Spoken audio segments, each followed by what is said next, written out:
පුරාවිද්‍යාව දෙක පාඨමාලාවට අදාළව මීළඟට ඔබට මා ඉදිරිපත් කිරීමට බලාපොරොත්තු වෙන්නේ මානව කෘති වර්ගීකරණය හා විශ්ලේෂණය පිළිබඳව වූ දේශනමාලාව නැත්නම් දේශනයට අදාළ දේශනය.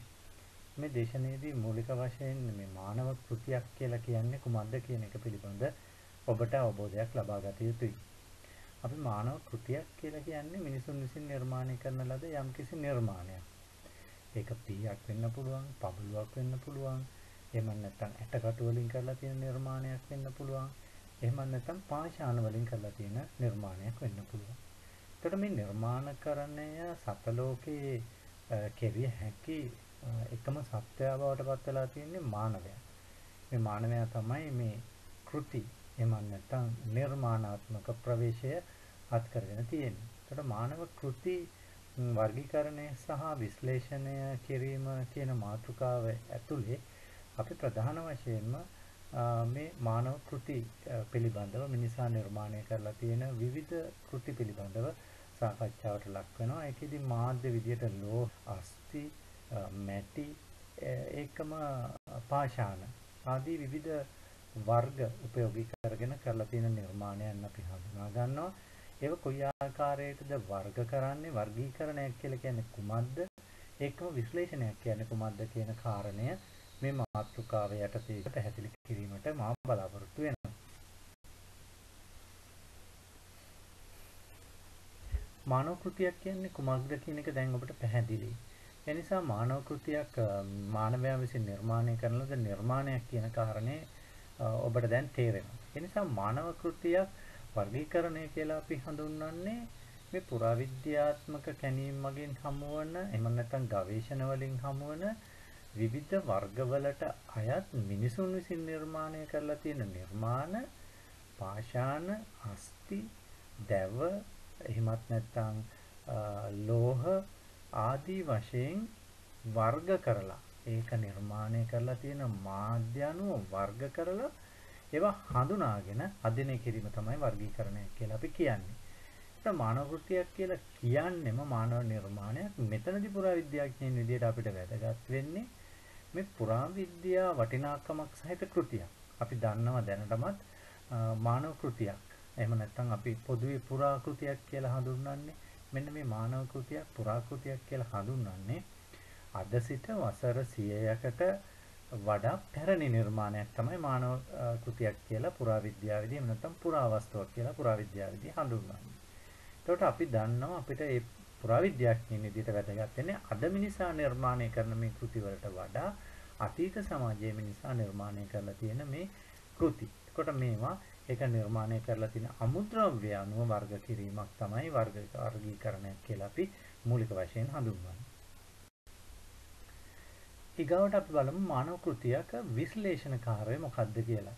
දැන් ඔබට අපි පැහැදිලි කරා මානව කෘතියක් මිනිසා විසින් නිර්මාණය කරලා තියෙන විවිධ අමුද්‍රව්‍ය පාවිච්චි කරලා තියෙන නිර්මාණයක් විදිහට තමයි මානව කෘතියක් අපි හඳුන්වන්නේ. ඒතර මේ පුරාවිද්‍යාත්මක කැණීම් මගින් ගවේෂණ මගින් අපිට මේ මෙවැනි අමුද්‍රව්‍ය වලින් නිර්මාණය කරලා තියෙන විවිධ තාක්ෂණයන් පාවිච්චි කරලා තියෙන නිර්මාණ හමු වෙනවා. අපි ඒක හැඩානුව, වර්ෂානුව, වර්ණානුව වෙන් කරගත්තායින් පස්සේ අපිට ඒ වගේ තියෙන විශේෂ ගුණාංග පිළිබඳ අධ්‍යයනය කිරීමට අවස්ථාවක් අපිට තියෙනවා.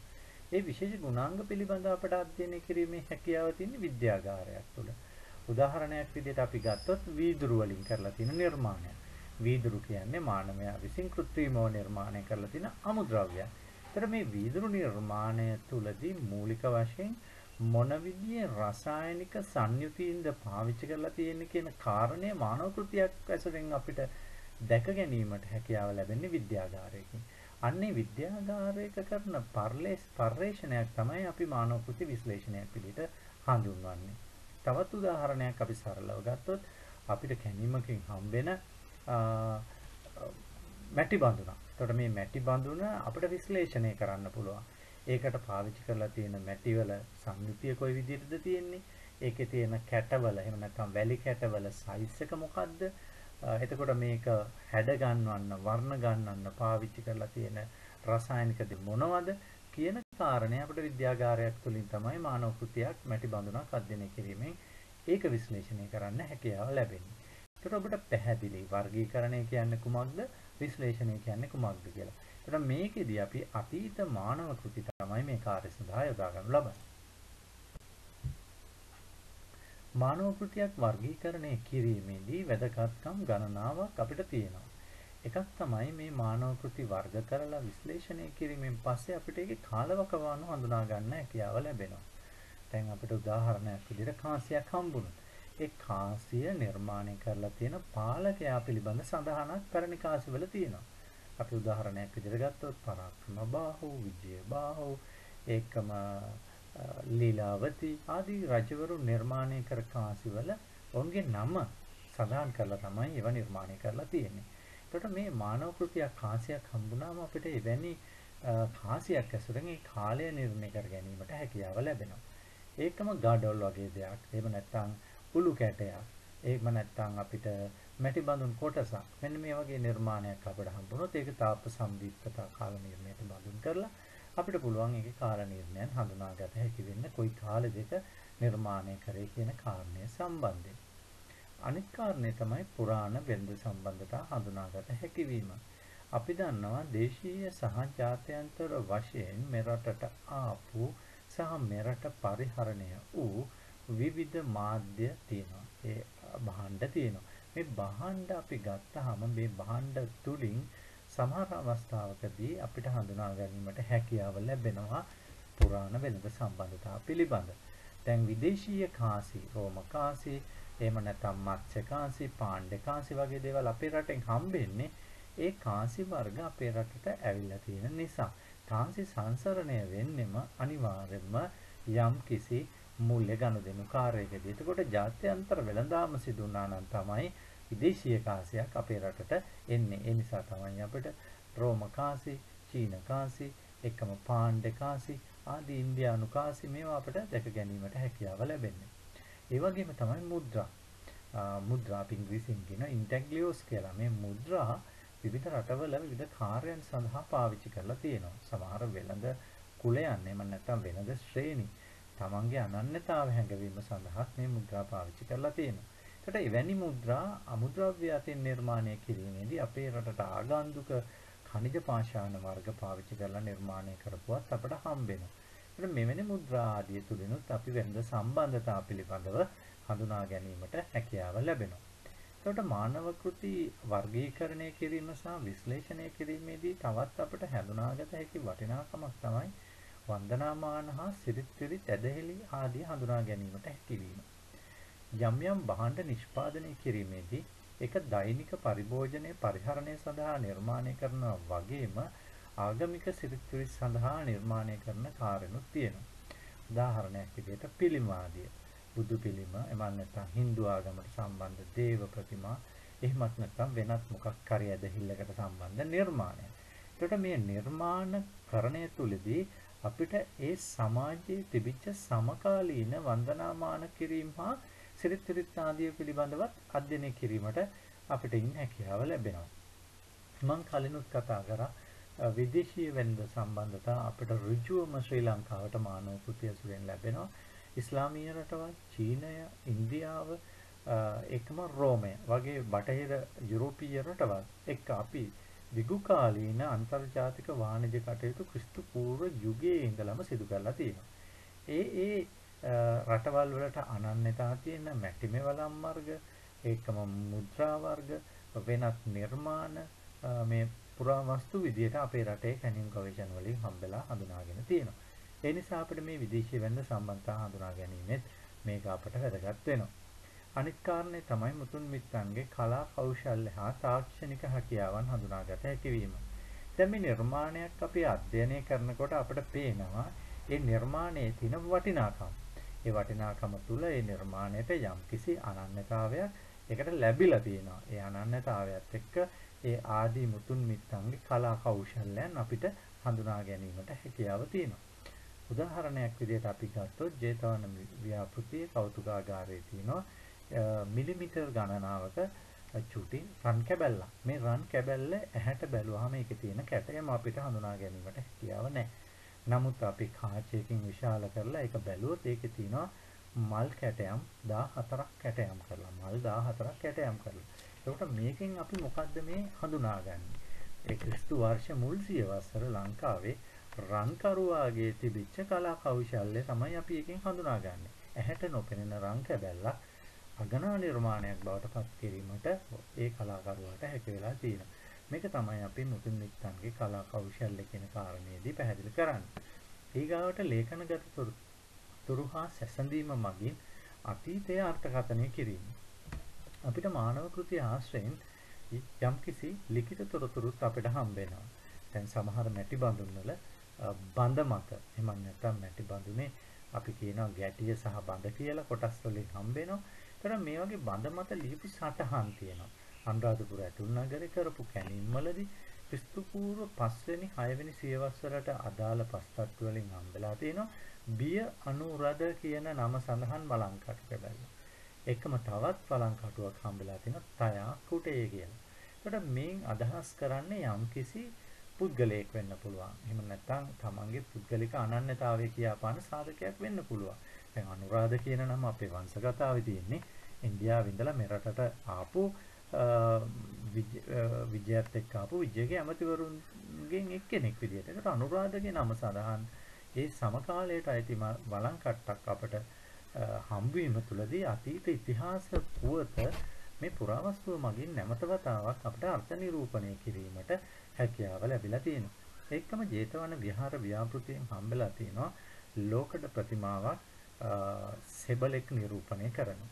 ඒ සෙබල නිරූපණය කරන ලෝකඩ ප්‍රතිමාවේ යට ඒකේ පාදමේ සටහන් කරලා තියෙනවා ශ්‍රී නානාදේශීන් කියලා. නානාදේශීන් කියලා කියන්නේ ඉන්දියානු වෙළඳ කාවය තුලදී පැරණි අන්තර්ජාතික වෙළඳාමේ නියුක්ත වෙච්ච වෙළඳ ශ්‍රේණියක්. ඒකට නානාදේශීන් අනුරාධපුරයට ඇවිල්ලා ජේතවන විහාරයට පූජා කරපු ප්‍රතිමාවක් වෙන්න පුළුවන් ඒක. එතකොට ඒ කාලේ අපි හඳුනා ගන්නවා ක්‍රිස්තු වර්ෂ 6 වෙනි සියවසෙන් පස්සේ වගේ කාලය තුලදී මේ විදේශීය වෙළෙන්දෝ මේ විහාරස්ථාන ඇසුරෙන් ඇවිල්ලා ඔවුන්ගේ මේ පූජා කිරීම බහන්ද ලබා දීම සිදු කිරීම තුලදී ඒ වගේ අනන්‍යතාවය අපිට ලේඛන ඇසුරෙන් හඳුනා ගැනීමට හැකියාව ලැබෙනවා. මේ ආදි වශයෙන් මානව කෘති වර්ගය කිරීම තුලදී එහෙම නැත්නම් විශ්ලේෂණය කිරීම තුලදී ඒකේ තියෙන වැදගත්කම් රාශියක් අපට හඳුනා ගැනීමට හැකියාව. ඊගාවට අපි බලන්න ඕනේ මේ මානව කෘති වැඩිපුරම හම්බෙන්නේ අපිට කොහෙන්ද කියලා. අපිට මානව කෘති පුරාවිද්‍යාඥයින්ට හම්බෙන්නේ ගවේෂණ වලින් සහ කැණීම් වලින්. ඒ අතරිනුත් ගවේෂණ වලට වඩා වැඩි ප්‍රමාණයක් අපිට හම්බෙන්නේ මේ ඡායාරූපයේ දක්වන ආකාරයේ කැණීම් වලින්. මේ තියෙන්නේ පර්යේෂණ කැණීමක්. මේ පර්යේෂණ කැණීමේ ඔබට පැහැදිලි වෙනවා ඇති විවිධ පැහැයෙන් විවිධ පස්තට්ටු රාශියක් තියෙනවා. මේ පස්තට්ටු විවිධ කාලවකවානු වලට අයිති. ඒකට මේ පස්තට්ටු ඇතුළෙත් අපිට දැනටමත් පේන්න තියෙනවා සමහර මැටි බඳුන් කොටස්, ගඩොල් කොටස්, ඒකම තවත් මේකේ විවිධ නිර්මාණ රාශියක් තියෙන්න පුළුවන්. මේව තමයි මානව කෘති කියලා කියන්නේ. මේ පස්තට්ටු අතරේ සැඟවිලා තියෙන මේ නිර්මාණ එළියට අරගෙන ඒවා විශ්ලේෂණය වර්ගීකරණය කිරින්නේ මෙන්න මේ කැණීම් වලින් හම්බෙන තොරතුරු නිසා කැණීම් අපිට එකම ගවේෂණ අපිට අතිශයින් වැදගත් වෙනවා මානව කෘති අධ්‍යයනය කිරීමේදී. මේ ඔබට පැහැදිලි වෙනවා මේ ඡායාරූපයෙන් මේ කැණීම් කරන පස්තට්ටුවෙන් හම්බෙන කෝව කියන නිර්මාණය. දැන් කෝව පාවිච්චි කරන්නේ ලෝහ උණු කිරීම සඳහා. ලෝහවලත් විශේෂ ලෝහ වර්ග උණු කරන්න තමයි මේ අඟල් 8ක් 9ක් විතර වෙන උස ප්‍රමාණයෙන් යුක්ත මේ කුඩා කෝව පාවිච්චි කරන්නේ. ඒකට මේ කැණීමේදී මේ පස්තට්ටුවේ තිබිලා හම්බෙනවා මේ මානව කෘති. එහෙම නැත්නම් මේ කෝව. ඒකට මේක අධ්‍යයනය කිරීමෙන් අපිට වැදගත් වෙන කාරණය තමයි මේ පස්තට්ටුව සම්බන්ධයෙන් අපිට ලෝහ නිෂ්පාදනය කිරීම සම්බන්ධ වැදගත් තොරතුරක් අනාවරණය වීම. එතකොට ඔබට මේ පස්තට්ටුව ඇතුලේ ඔබට පේනවා ඒක කළු පැහැගැන්විලා තියෙන යම් කිසි පිලිස්සීමකට ලක් වෙච්ච ස්වරූපයක් අපට හඳුනා ගන්න පුළුවන්. මේ පස්තට්ටුව ඇතුලේ ලෝහ බොර හම්බ වෙනවා. ඒවත් මානව කෘති ඒවත් වර්ගීකරණ විශ්ලේෂණය කරන්න පුළුවන්. මේ ආදි වශයෙන් කැණීම් වලදී අපිට මේ මානව කෘති වර්ග හමු වෙනවා. කැණීමකින් හම්බෙන මානව කෘතියක් කැණීම් මලෙන් අපි එළියට ගත්තාම එක පාරින්ම එක කොහෙටවත් අරගෙන යන්නේ නැහැ. නිසා කැණීම් මලේදීම එකට අනන්‍යතාවයක් අපි ලබා දෙනවා. ඒ සඳහා අපි පාවිච්චි කරනවා පොඩි කාඩ් එකක්. ඒ කාඩ් එකේ තියෙනවා කැනීම් පරිසරයේ නම, එහෙම නැත්නම් ගවේෂණ ස්ථානයේ නම. එතකොට ග්‍රිඩ් අංකයක් තියෙනවා නම් ඒ ග්‍රිඩ් අංකය, ඒකම කොටු අංකයක් තියෙනවා නම් කොටු අංකය, හම්බෙන පුරාවස්තුව, කාටද හම්බුනේ, ඒක කවදද හම්බෙන්නේ කියන විස්තර අපි කැනීම් මලේදීම පුරවනවා. ඒ පුරවල ඉවර වෙලා මෙවැනි මළු වලට අපි විවිධ පුරාවස්තු ඔක්කොම එක මල්ලකට දාන්නේ නැහැ. පබළු වෙනම, කාසි වෙනම, මැටි බඳුන් වෙනම, සමහර විට තනි තනිව කාසියක්, පබළුවක් තනි තනිව, මැටි බඳුන් නම් කොටස් විදියට පස් තට්ටුවට අදාළව අරගෙන අර ටැග් එක, එහෙම නැත්නම් අර කාඩ් පත මේ බෑග් එකේ ගැට ගහලා අපි කාර්යාලයට එවනවා. ඒ කාර්යාලයට එවුවයින් පස්සේ කාර්යාලයේ ඉන්නවා මේවා වාර්තාගත කරන නිලධාරීන්. ඒකට ඒ නිලධාරීන් කරන්නේ පළමුව මේ කැනීමකින් හම්බෙන විවිධ වර්ගවල මානව කෘති, එහෙම නැත්නම් පුරාවස්තු වෙන් කර ගන්නවා. පබළු වෙනම වෙන් කරනවා, කාසි වෙනම වෙන් කරනවා, මැටි බඳුන් වෙනම වෙන් කරනවා, අස්ති වලින් කරලා තියෙන නිර්මාණ වෙන් කරනවා. ඒ වගේ වෙන් කර ගැනීම මේ තියෙන වැනි වෙන් කරන අවස්ථාවක් කැනීම් වලින් කාර්යාලයට ගෙනලා තියෙන මානව කෘති. ඊට පස්සේ කරන කාර්යය තමයි එහෙම වෙන් කරගත්තයින් පස්සේ වෙන් කර ගන්නා ලද මානව කෘති අදාළ දිනයට අදාළව ලියාපදිංචි ලේඛනයක ඇතුළත් කරනවා. එතකොට මේ ලියාපදිංචි ලේඛනය සැලකෙන්නේ ප්‍රධාන පුරාවස්තු, එහෙම නැත්නම් ප්‍රධාන මානව කෘති ලියාපදිංචි ලේඛනය විදියට. මේ ලේඛනය හරිම වැදගත්. මේ ලේඛනය වැදගත් වෙන්නේ මේ ලේඛනයෙන් තමයි මේ මානව කෘතියට අංකයක් ලැබෙන්නේ. ඒ අංකය කියලා කියන්නේ මේ මානව කෘතියේ උත්පන්න සහතිකයේ බවට පත් වෙනවා. අපි උදාහරණයක් විදිහට හිතුවොත් දැනට වසර 100කට කලින් කොහේදී හරි ලංකාවේ හම්බෙලා තියෙන පුරාවස්තුවකට එක ලියාපදිංචි කරපු ලේඛන අංකයක් දීලා තියෙනවා. අද ඒ පුරාවස්තුවේ හම්බෙච්ච ස්ථානේ නැති වෙන්න පුළුවන්. ජාතික කෞතුකාගාරයේ තියෙන්න පුළුවන්. ජාතික කෞතුකාගාරයේ පුරාවස්තුව එහෙම නැත්නම් ඒ මානව කෘතිය ප්‍රදර්ශනය කරන්නේ අර මුලින් හම්බුණු ලියාපදිංචි අංකය යටතේ. එනිසා ලියාපදිංචි ලේඛනගත කරන පුරාවස්තුවකට අංකයක් ලබා දීම, ඒකට උප්පන්නයක් ලබා දීම සම වෙනවා. එතකොට මේ ලියාපදිංචි ලේඛනයක ප්‍රධාන පුරාවස්තු ලියාපදිංචි ලේඛනයක් ගත්තයින් පස්සේ ඒකේ විශාල තොරතුරු ප්‍රමාණයක් තියෙනවා. එතකොට කැනීමට අදාළ තොරතුරු තියෙනවා. ඊට පස්සේ ඒක ගෙනල්ලා ලියාපදිංචි කරලා ඒ විස්තර ටික, ඒකේ දිගපළල හම්බෙච්ච කොයි පස් තට්ටුවෙන්ද හම්බුනේ, කොච්චර ගැඹුරකින්ද හම්බුනේ, XYZ මිනුම් මොනවද, එතකොට ඒ පුරාවස්තුව මොකද්ද, ඊට පස්සේ තවත් කොටසක තියෙනවා ඒක විද්‍යාගාරයට යොමු කරා නම් ඒ විද්‍යාගාරයට යොමු කරේ කවදද, ඒක බාරගත්තේ කවුද, ඊට පස්සේ තියෙනවා විද්‍යාගාරයෙන් නැවත ඒ පුරාවස්තුව නැවත අදාළ අංශය වෙත ලබා දීම. එතනදී පැහැදිලි වෙනවා මේ පුරාවස්තුව නිශ්චිත වශයෙන්ම විද්‍යාගාරයෙන් ඒක සුද්ධ පවිත්‍ර කරලා හරි ආකාරයට හඳුනා ගැනීම. සහ අවසන් වශයෙන් ඒ ප්‍රධාන පුරාවස්තු ලියාපදිංචි ලේඛනයේ තියෙනවා යම් ආකාරයකට මේ මානව කෘතිය කෞතුකාගාරයකට ලබා දුන්නා නම් ඒ ලබා දීලා කොතනද තියෙන්නේ කියන කාරණය. එතකොට මේ මානව කෘති වර්ගීකරණයේදී හා විශ්ලේෂණයේදී මෙන්න මේ කාර්යයන් තුළ ටික පුරාවිද්‍යාඥයින් විදිහට අපි දැනගන්න ඕනේ. එකක් තමයි ලියාපදිංචි ලේඛන සැකසීම. ලියාපදිංචි ලේඛන සැකසීම කියලා කියන්නේ ප්‍රධාන පුරාවස්තු ලියාපදිංචි ලේඛනයට අනුව ඊට පස්සේ ඒක ලියාපදිංචි කිරීමෙන් අනතුරුව ඒකේ අංකයක් ගත්තයින් පස්සේ වෙනම තියෙනවා විශේෂ ලියාපදිංචි කිරීමේ ලේඛන. මැටි බඳුන් වෙනම ලියාපදිංචි කරනවා, කාසි වෙනම ලියාපදිංචි කරනවා, අස්ති කොටස් වෙනම ලියාපදිංචි කරනවා, ලෝහ නිර්මාණ වෙනම ලියාපදිංචි කරනවා. ඒ විදිහට යනවා. එතකොට මේක සිදුවෙන්නේ වර්ෂානුව. දැන් අපි කැනීමක් කරනකොට දවසෙන් දෙකෙන් අවසන් වෙන්නේ නැහැ. සමහර විට වර්ෂ ගණනාවක් ඒ සඳහා ගත වෙන්න පුළුවන්. එහෙම නැත්නම් ලොකු ව්‍යාපෘතියක් නම් ඔය සීගිරිය, අනුරාධපුරේ, ජේතවන, අබේගිරිය, පොළොන්නරුව ඒවා වාර්ෂිකව යන වැඩ සැලසුම් තියෙනවා. ඒ නිසා වර්ෂානුවත් මානව කෘති වෙන් කරන්න ඕනේ. එකම ස්ථාන අනුව අපි වෙන් කරන්න ඕනේ. අපි උදාහරණයක් විදිහට ගත්තොත් ජේතවනේ. ඒ ජේතවනේ ගත්තාම විශාල විහාර භූමියක් අක්කර 100කට වඩා වැඩි. එතකොට මේ අක්කර 100 ඇතුළේ කොයි ස්ථානයේද කියන එක අපිට ග්‍රිඩ් අංකයක් යටතේ ඔබ දැන් තමයි දන්නවා. අපිට පුරාවිද්‍යා එක කොටස තුළ ග්‍රිඩ් එකක් කැනීමක් කරන විදිය, ග්‍රිඩ් එකක් සකස් කරගන්න විදිය කියලා දීලා ඇති. එතකොට මේ භූමියක ඒ ග්‍රිඩ් එක කොතනද තියෙන්නේ කියන කාරණය ස්ථාන අනුව වෙන් කරගන්න අපිට හැකියාව තියෙනවා. වර්ග අනුව වෙන් කිරීම මම කලිනුත් කිව්වා. ලෝහ වර්ග, ඊට පස්සේ දැව වර්ග, අස්ති වර්ග, ඒකම පාෂාණ වර්ග, මේ ආදී වශයෙන් වර්ග අනුව වෙන් කර ගැනීමක් සිදු කර යුතු වෙනවා. ඒ වර්ගාණුව වෙන් කරයින් පස්සේ තමයි අර වර්ගාණුව වෙන් කරන ලියාපදිංචි ලේඛන වලට ඒවා වර්ෂාණුව ස්ථානාණුව වෙනම ඇතුල් කරන්නේ. ඊගාවට වැදගත්ම කාර්යයක් තමයි මේ වගේ දල සටහන් සැලසුම් සහ ඡායාරූප ලබා ගැනීම. අපිට හම්බෙන මුල් අවස්ථාවේ ඉඳලා ඒක සංරක්ෂණය කරලා කෞතුකාගාරයේ දක්වා ගෙනියන්නා වූ කාර්යයේදී අපිට හම්බෙන පුරාවස්තුවේ වෙනස්තාවයන් අපිට අපි උදාහරණයක් විදිහට හිතුවොත් අපිට යකඩ කෑල්ලක් හම්බ වෙනවා. මේකේ සම්පූර්ණ මල ස්තරයක් බැඳිලා තියෙනවා. අපි ඒක වාර්තාගත කරනවා ලෝහ කෑල්ලක් හමු වුණා කියලා. නමුත් විද්‍යාගාරයට දීලා සුද්ධ කරයින් පස්සේ මේක ඇතුලේ තියෙන කාසියක්. අන්න කාසියක් අපි විද්‍යාගාරයේදී කාසියක් බවට පත් වෙනවා. එහෙම නැත්නම් කාසියක් විදිහට අර මල ස්තරය ඉවත් වුණාම හඳුනා ගන්නවා. ඒ නිසා ඒ අවස්ථාවන් ඡායාරූප ගත කිරීමත් සැලසුම් ඇඳීමත් අතිශයින්ම වැදගත් වෙනවා මේ මානව කෘතිය සම්බන්ධ. එක්කම සංරක්ෂණය කිරීමෙන් පස්සේ වර්ෂ පිළිවෙලට එහෙම නැත්නම් ස්ථාන පිළිවෙලට ඒ වදාළ වර්ෂය අනුව ඒක ගබඩාකරණය සඳහා සුදුසු වැඩපිළිවෙලක් යොදා ගන්න ඕනේ.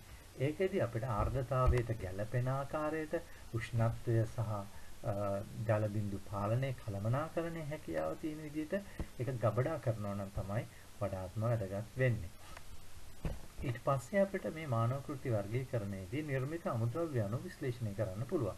මම ඔබට කලින් කිව්වනේ පාෂාණ මැටි බඳු එක්කම වීදුරු නිර්මාණ ලෝහ ඒ වගේ රසායනික සංයුතීන් පිළිබඳව අපිට විශ්ලේෂණ මාර්ගයෙන් අධ්‍යයනය කරන්න පුළුවන්. ඒකට මේ මානව කෘති සම්බන්ධයෙන් දිගු අත්දැකීමක් අපිට ලබා ගන්න පුළුවන්. මේ වගේ ක්‍රියාවලිය අවසානයේ මේ මානව කෘති සම්බන්ධව ඒක හම්බෙච්ච තැන අලලා රචනා වෙන වාර්තාවක් තියෙනවා. අපි ඒකට කියනවා පර්යේෂණ වාර්තාව කියලා. ඉංග්‍රීසියෙන් කියනවා රිසර්ච් රිපෝට් කියලා. ආකියොලොජි රිසර්ච් රිපෝට්. එතකොට මේ පුරාවිද්‍යා පර්යේෂණ වාර්තාවට මේ වර්ගීකරණ සහ විශ්ලේෂණ වාර්තා ඇතුල් කරලා ඒ මානව කෘතිය සම්බන්ධයෙන් කරලා තියෙන අධ්‍යයනයන් ප්‍රකාශයට පත් කිරීමේ හැකියාවක් තියෙනවා. එතන මෙන්න මේ ක්‍රියාපිළිවෙල අපිට මානව කෘතියක් සම්බන්ධයෙන් අතිශයින්ම වැදගත් වෙනවා.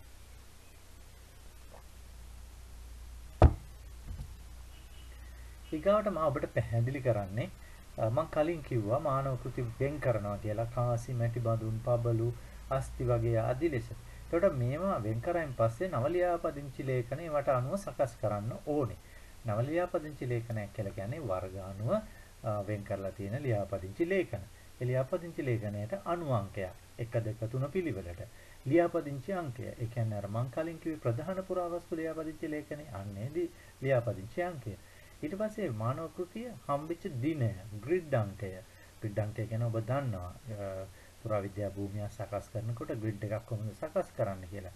ඊගොට මානව කෘතිය හමු ස්තරය එහෙම නැත්නම් ගවේෂණය මේ දෙකෙන් එකක්. ඒකම ඒ ස්තරයේ හම්බෙන්නේ සංසිද්ධිකමයකට නම් ඒ සංසිද්ධි අංකය. ඊට පස්සේ පිහිටීම කියලා අපි මෙතන කියන්නේ x y z මිනුම්. කැණීමකදී මානව කෘතියක් හම්බුනාම අපි ඒ මිනුම් ගත කිරීම x y z මිනුම් ක්‍රමයට සිදු කරනවා. කැණීම් පරිශ්‍රයේ බටහිර යුරේ ඉඳලා පුරාවස්තුවට තියෙන දුර x විදියටත් කැණීම් පරිශ්‍රයේ දකුණු යුරේ තියලා පුරාවස්තුවට තියෙන දුර y විදියටත් පුරාවස්තු හම්බෙන ගැඹුර z විදියටත් තමයි සැලකන්නේ. මේකට තමයි අපි කියන්නේ XYZ මිනුම් කියලා. මේ පිහිටීම යටතේ XYZ මිනුම් දක්වන්න ඕනේ. ප්‍රමාණය අපි දක්වන්නේ අපිට ප්‍රධාන වශයෙන්ම ඒකේ දිග පළල මැනලා. ඊගාට අමුද්‍රව්‍ය එක මැටිද, පාෂාණද, ලෝහද, අස්තිද කියන කාරණේ ඒකම මේ මානව කෘතිය වාර්තා කරපු නිලධාරියාගේ නම මේ සඳහා ඇතුළත් කළ යුතු වෙනවා. මේ ඡායාරූපේ මම ඔබට පෙන්වලා දෙන්නේ මේ ප්‍රධාන පුරාවස්තු ලියාපදිංචි ලේඛනය. ඔබට පේනවා ඇති මේ ලියාපදිංචි ලේඛනේ කොපමණ විශාලද කියලා. මේ විශාලත්වය තුලදී මුලින්ම කැණීමෙන් හම්බෙන වාර්තාගතකරණය සිදු වෙනවා. ඊගාවට කැණීමෙන් පස්සේ සංරක්ෂණය කිරීම සඳහා විද්‍යාගාරයට දෙන වාර්තාගත කිරීම සිදු වෙනවා. විද්‍යාගාරයෙන් නැවත අදාළ අංශයට දෙන වාර්තාගත කිරීම සිදු වෙනවා. ඊට පස්සේ අදාළ අංශයෙන් කෞතුකාගාරයකට යොමු කරනවා නම් ඒ වාර්තාගත කිරීමත් මෙන්න මේ විශාල ප්‍රධාන පුරාවස්තු ලියාපදිංචි ලේඛනය තමයි සිදු වෙන්නේ. ඔබට පේනවා ඇති මෙතන මේ කැණීම් වලින් හම්බෙලා තියෙන මේ මානව කෘති ලියාපදිංචි කරන එක තමයි මේ නිලධාරියා විසින් සිදු කරන්නේ. මේ ඊට පස්සේ මම අර කිව්ව නව ලියාපදිංචි ලේඛනයක්. ඒකෙදී එක එක අංශ යටතේ දැන් මෙතන තියෙන්නේ ලෝහ. ලෝහමය පුරාවස්තු එහෙම නැත්නම් ලෝහමය මානව කෘති වර්ගීකරණය කරන්න එහෙම නැත්නම් ඒක ඒ ලියාපදිංචි ලේඛන ඒක සකස් කරගෙන යන ආකාරය. එතකොට ඒකේ අණු අංකය, ලියාපදිංචි අංකය, දිනය, ග්‍රිඩ් අංකය, XYZ මිනුම්, අමුද්‍රව්‍ය ඒකම මේක මොන තැනින්ද වාර්තාවන් ඒකේ දල සටහන් සහ ඒකේ විශේෂ විස්තර මේ ආකාරයෙන් ඒ ලියාපදිංචි ලේඛනවලදී අදාළ අමුද්‍රව්‍ය අනුව වෙන්වෙන් වශයෙන් ඇතුල් කරනවා. දැන් මේ කාර්ය කිරීමේදී ලියාපදිංචි ලේඛන සකස් කිරීමේදී අපි ඒ වගේ දිග පළල එහෙම නැත්නම් බර මැන ගැනීම සිදු කරනවා. මේ ලියාපදිංචි ලේඛනයේ ලේඛනගත කරන මානව කෘතියක් ඒක සැලසුම් ගත කරලා ඒකේ තියෙන මිනුම් ගන්න අවස්ථාවක් මේකේ පාවිච්චි කරන උපකරණයට අපි කියනවා කැලිපර් එක කියලා. මේ කැලිපර් එක පාවිච්චි කරලා තමයි මිනුම් ලබා ගන්නෙ. ඊට පස්සේ අපි ඒක මිනුම් ගත කරලා ඒක සැලසුමකට ලක් කරනවා, ඡායාරූපයකට ලක් කරනවා. ඒ කාර්ය මේ නිලධාරීන් විසින් මෙතන තියෙන්නේ මේ බර මැන ගැනීමේ අවස්ථාවක්. දැන් ඔබට පේනවා ලෝහමය නිර්මාණ තමයි මේ නිලධාරියා අධ්‍යයනය කරන්නේ. ඔහුගේ ලියාපදිංචි ලේඛනයේ සම්පූර්ණ මේ අදාළ වෙන්නේ ලෝහමය මානව කෘති සඳහා. ඒකට මෙතන වලල්ලක්, බෙල් එකක් සහ ලස්සන කැටයම් කොටසක් මෙතන තියෙනවා. ඔබට පේනවා ඒ තුනම නිලධාරියා විසින් අධ්‍යයනය කරනවා. ඒ අදාළ ලියාපදිංචි ලේඛනය ඔහු ඒ ලියාපදිංචි කටයුතු සිදු අවසන් වශයෙන් මෙසේ ලියාපදිංචි කිරීමෙන් අනතුරුව ඒ කටයුතු සියල්ල සිදු වෙලා විද්‍යාගාරයට ගිහිල්ලා ඒ වාවයින් පස්සේ මෙන්න මේ පිළිවෙලට වර්ෂ අනුව ස්ථාන අනුව මේ ආකාරයෙන් ඉතා විධිමත් ආකාරයකට ප්ලාස්ටික් පෙට්ටිවල අසුරලා අදාළ පුරාවස්තු ගබඩා කිරීම සිදු කරනවා. මේ ඡායාරූපය දැකන්නේ එවැනි ගබඩාව. ඊගවට මම සාකච්ඡා කරන්නේ පුරාවස්තු එහෙම නැත්නම් මානව කෘති වර්ගීකරණය පිළිබඳ. වර්ගීකරණය කිරීමේදී මුලින්ම අපිට හමු ස්ථානය අනුව වෙන් කර ගැනීම අවශ්‍ය වෙනවා. ඊගවට හමු ස්ථානය කියලා කියන්නේ එකම අපි උදාහරණයක් විදිහට හිතුවොත් අනුරාධපුර අබේගිරි ව්‍යාපෘතිය කියලා. ඒ අබේගිරි ව්‍යාපෘතියේ කොයි තැනද මේක හම්බුනේ කියන කාරණය. අබේගිරි ව්‍යාපෘතිය ගත්තාම අක්කර 500ක විශාල භූමියක්. මේ අක්කර 500 ඇතුලේ කොතනින්ද මේ මානව කෘතිය හම්බෙන්නේ කියන කාරණය. ඊගොඩ වර්ෂ අනුව මොන වර්ෂයේද 2000ද 2005ද 2010ද 2015ද කියලා වෙන් කරගන්න. ඊගොඩ හැඩ අනුව ඔබ දන්නවා දැන් අපිට හැඩ අනුව වෙන් කර ගැනීමේදී ප්‍රධාන වශයෙන්ම දැන් මැටි බඳුන් වගේ ඒවා ගත්තාම ඒකට හැඩයක් තියෙනවා. ඇතිලිය, හට්ටිය, මුට්ටිය, වලද කියලා ඒකට හැඩයක් තියෙනවා. අන්නේ හැඩ අනුව පබලුවක් ගත්තත් එහෙමයි. වෘත්තාකාර, සිලින්ඩරාකාර එහෙම නැත්නම් මේ මල්පල හැඩ එක එක හැඩවලට තියෙන පබලුව අපිට හම්බ වෙනවා. ඒ හැඩ අනුවත් අපි වෙන් කර ගන්නවා. ඊට පස්සේ ස්තර අනුව වෙන් කිරීමත් සිදු කරනවා. මොන ස්තරයේද හම්බෙන්නේ, ස්තරය අනුව කොච්චර ප්‍රමාණයක්ද අපිට හම්බෙන්නේ කියලා එකත් වෙන් කර ගන්නවා. ඊගවට අපිට පබලු හම්බෙන්න පුළුවන් අමුද්‍රව්‍ය රාශියකින්. සමහර පබලු අපිට වීදුරු, සමහර පබලු ඛනිජ පාෂාණ, සමහර පබලු අපිට මුහුදු ආශ්‍රිත කැල්සියම් කාබනේට් වලින් නිර්මාණය කරලා තියෙනවා. මේ වගේ විවිධ දේවල් වලින් අපිට හම්බෙන්න පුළුවන්. ඒ වුණා ඒවත් අපි අමුද්‍රව්‍ය අනුව වෙන් කර ගන්න ඕනේ. ඊගවට තාක්ෂණය. එහෙම නැත්නම් නිර්මාණය කරන්න පාවිච්චි කරලා තියෙන ක්‍රමවේදය. වීදුරු නම් එක වෙන් කර ගන්න ඕනේ. ඛනිජ පාෂාණ නම් එක කොහොමද කරේ කියලා. ඊට පස්සේ වර්ණය අනුව වෙන් කර ගැනීමත් සිදු කිරීම අවශ්‍ය වෙනවා. ඊට පස්සේ ගණනය කිරීම කොච්චර ප්‍රමාණයක්ද කියලා ගණනය කර ගන්න ඕනේ. ඒක සැලසුමක් අඳින්න ඕනේ. ඒක කොයි ආකාරයෙන්ද තියෙන්නේ, ඡායාරූපගත කරන්න ඕනේ. ඒක ලේබලයක් ලබා දෙන්න ඕනේ, ඇසුරුම්කරණය කරන්න ඕනේ, ගබඩාකරණය කරන්න ඕනේ. අවසන් වශයෙන් මේ කාර්යයන් ඔක්කොම එකතු වෙලා පරිශන වාර්තාවක් සහිතව ප්‍රකාශනයක් විදිහට පුරාවිද්‍යාඥයාට මේවා ඉදිරිපත් කිරීමේ හැකියාවක්. මම මෙතනදී ඔබට දැන් පැහැදිලි කරන්න යනවා පුරාවස්තු කිහිපයක වර්ගීකරණයේ මූලික ක්‍රමවේද පිළිබඳ. එතනදී මූලික වශයෙන් මම කාසි වර්ගීකරණයේ මූලික ක්‍රමවේද ඔබට පැහැදිලි කරන්න කැමතියි. මුලින්ම කාසියක් අපි ලියාපදිංචි කරන්න ඕනේ. ප්‍රධාන පුරාවස්තු ලියාපදිංචි ලේඛනයේ ලියාපදිංචි කරනවා. ඊට පස්සේ අපිට ඒකට අණු අංකයක් හම්බ වෙනවා. ඒකට ලියාපදිංචි අංකයක් හම්බ වෙනවා. පස්සේ අපි නව ලියාපදිංචි ලේඛනයක ලියාපදිංචි කරනවා. ඒකදී අපි අණු අංකයක් යොදනවා, මිනුම්ගත කරනවා, අමුද්‍රව්‍ය අණු හඳුනා ගන්නවා. ද්‍රව්‍ය කියලා කියන්නේ මෙතනදී මූලික වශයෙන් කාසි නිර්මාණයට පාවිච්චි කරලා තියෙන ලෝහ වර්ග. තඹද, යකඩද, රන්ද, රිදීද කියන කාරණේ. ඒකම අභිමුඛ ප්‍රතිමුඛ සංකේත හඳුනා ගැනීම. අභිමුඛ කාසියක අභිමුඛය කියලා කියන්නේ කාසියේ ප්‍රධාන පැත්ත. දැන් රුපියලේ කාසිය ගත්තොත් රුපියල කියලා ලියලා තියෙන්නේ අභිමුඛයේ. ඊට පස්සේ ජනරජ ලාංඡනේ තියෙන්නේ ප්‍රතිමුඛයේ. ඒතර කාසියක අභිමුඛය කියලා කියන්නේ ඒකේ කාසියේ ප්‍රධාන පැත්තට. ප්‍රතිමුඛය කියන්නේ ඒ අනිත් පැත්තට. ඊට පස්සේ වර්ගීකරණය. ඊට පස්සේ අපිට පුළුවන් ගබඩා කිරීමේ යටතේ ගබඩා කිරීමේ යටතේ ඒකට අනන්‍යතා සටහන්පත් අපිට ඒක ටැග් එකක් පාවිච්චි කරන්න පුළුවන්. ඒක මූලික වර්ග කිරීම අනුව මොන කාසි යටතේද ඒවා සිංහ කාසිද පරාක්‍රම බහුව කාසිද එහෙම නැත්නම් රන් කහවණුවද මේ ආදී කාසි වර්ග අනුව ඒවා ගබඩා කිරීමට වෙන හැකියාව තියෙනවා. ඊගොට වර්ගීකරණය යටතේ මූලික වර්ග කිරීම අපි කරනවා අංක යෙදීම කරනවා අමුද්‍රව්‍ය අනුව වර්ග කිරීම කරනවා විශ්ලේෂණය යටතේ අමුද්‍රව්‍ය අනුව විශ්ලේෂණය කරනවා තාක්ෂණය අපට අධ්‍යයනය කරන්න පුළුවන් කොහොමද ඒක නිර්මාණය කරලා තියෙන්නේ අච්චුවකද එහෙම නැත්නම් ලෝහ දණ්ඩක් කපලා කෑලි අරගෙන ඒකට සංකේත ඔබවලද කියන කාරණේ එකම හැඩ අණුව වෘත්තාකාරද චතුරස්‍රාකාරද ඍජුකෝණාස්ත්‍රාකාරද එහෙම නැත්නම් ඕවල්ලාකාරද කියන හැඩ එකම සංකේත මේ කාසියවල අභිමුඛ ප්‍රතිමුඛේ සංකේත තියෙනවා. මේ සංකේත හඳුනා ගැනීම අතිශයින්ම වැදගත් වෙනවා.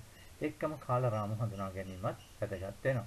ඊගොට අවසන් වාර්තාව සැකසීම යටතේ ඒකට විශ්ලේෂණ වාර්තා වර්ගීකරණ වාර්තා ඇතුළු කරලා මේ කාසිය පිළිබඳ පූර්ණ වාර්තාවක් එළි දැක්වීමට හැකියාව තියෙනවා. අපි කාසි වර්ගීකරණය ගත්තාම ඒකෙදී අපට විශේෂයෙන් දේශීය සහ විදේශීය කියලා පැරණි කාසි හඳුනා ගන්න පුළුවන්. දේශීය කාසි අතර අපට ස්වස්තික කාසි, ලක්ෂ්මී කාසි, සිංහ කාසි, වෘෂභ කාසි, මධ්‍ය ඓතිහාසික යුගයේ කාසි හඳුන්වන්න පුළුවන්.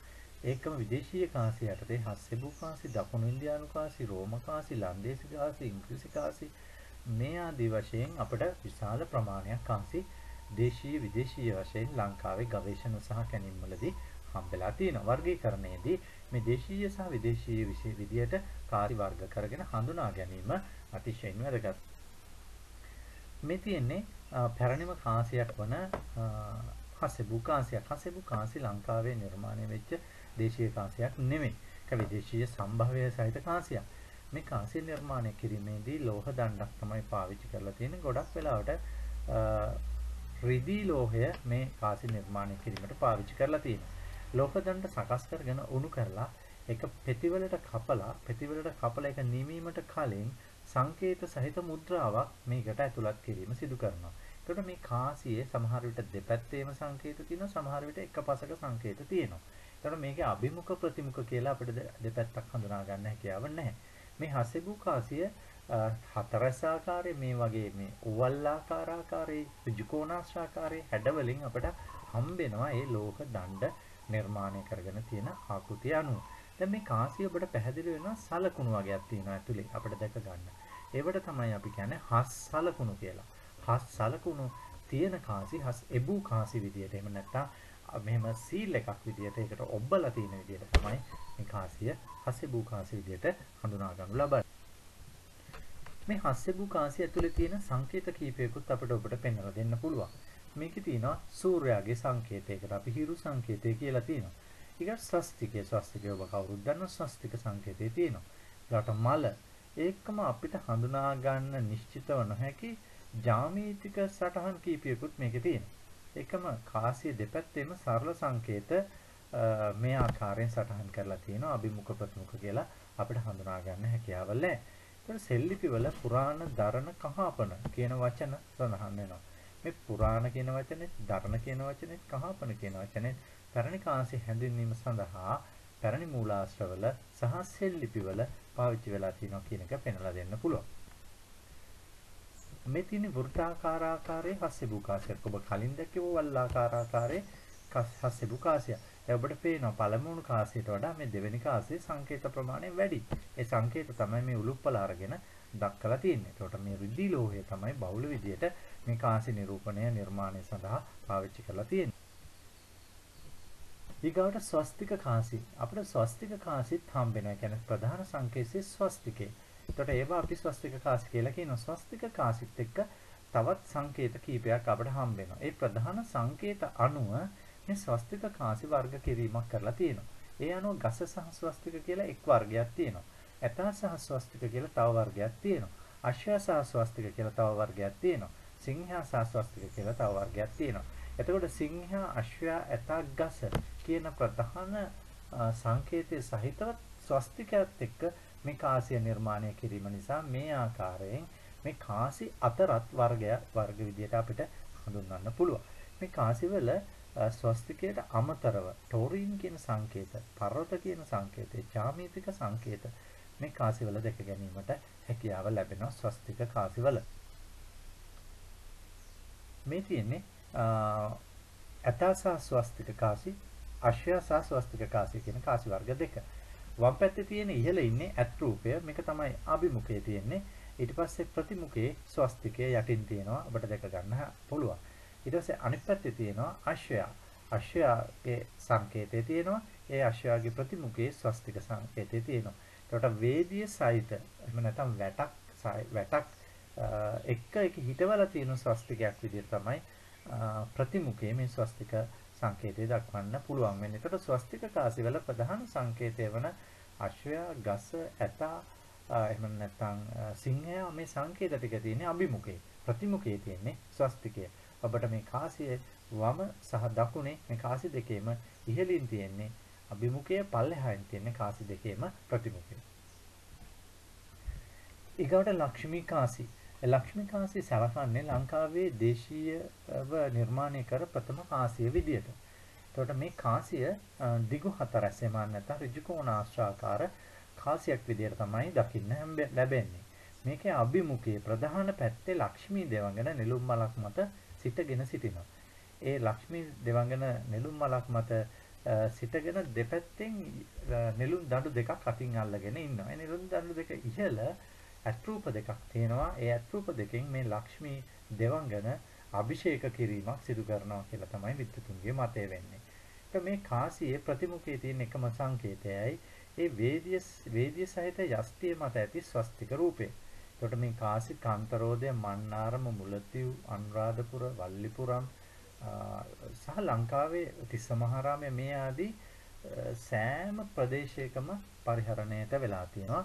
ක්‍රිස්තු පූර්ව පළවෙනි සියවසේ ආරම්භ වෙච්ච මේ කාසියේ බහුල පරිහරණය ක්‍රිස්තු වර්ෂ 3-8 කාලය වෙනකොට වැඩි වෙලා තියෙන බවටත් කාසි පිළිබඳ පරිශකයන් පෙන්වලා දීලා තියෙනවා.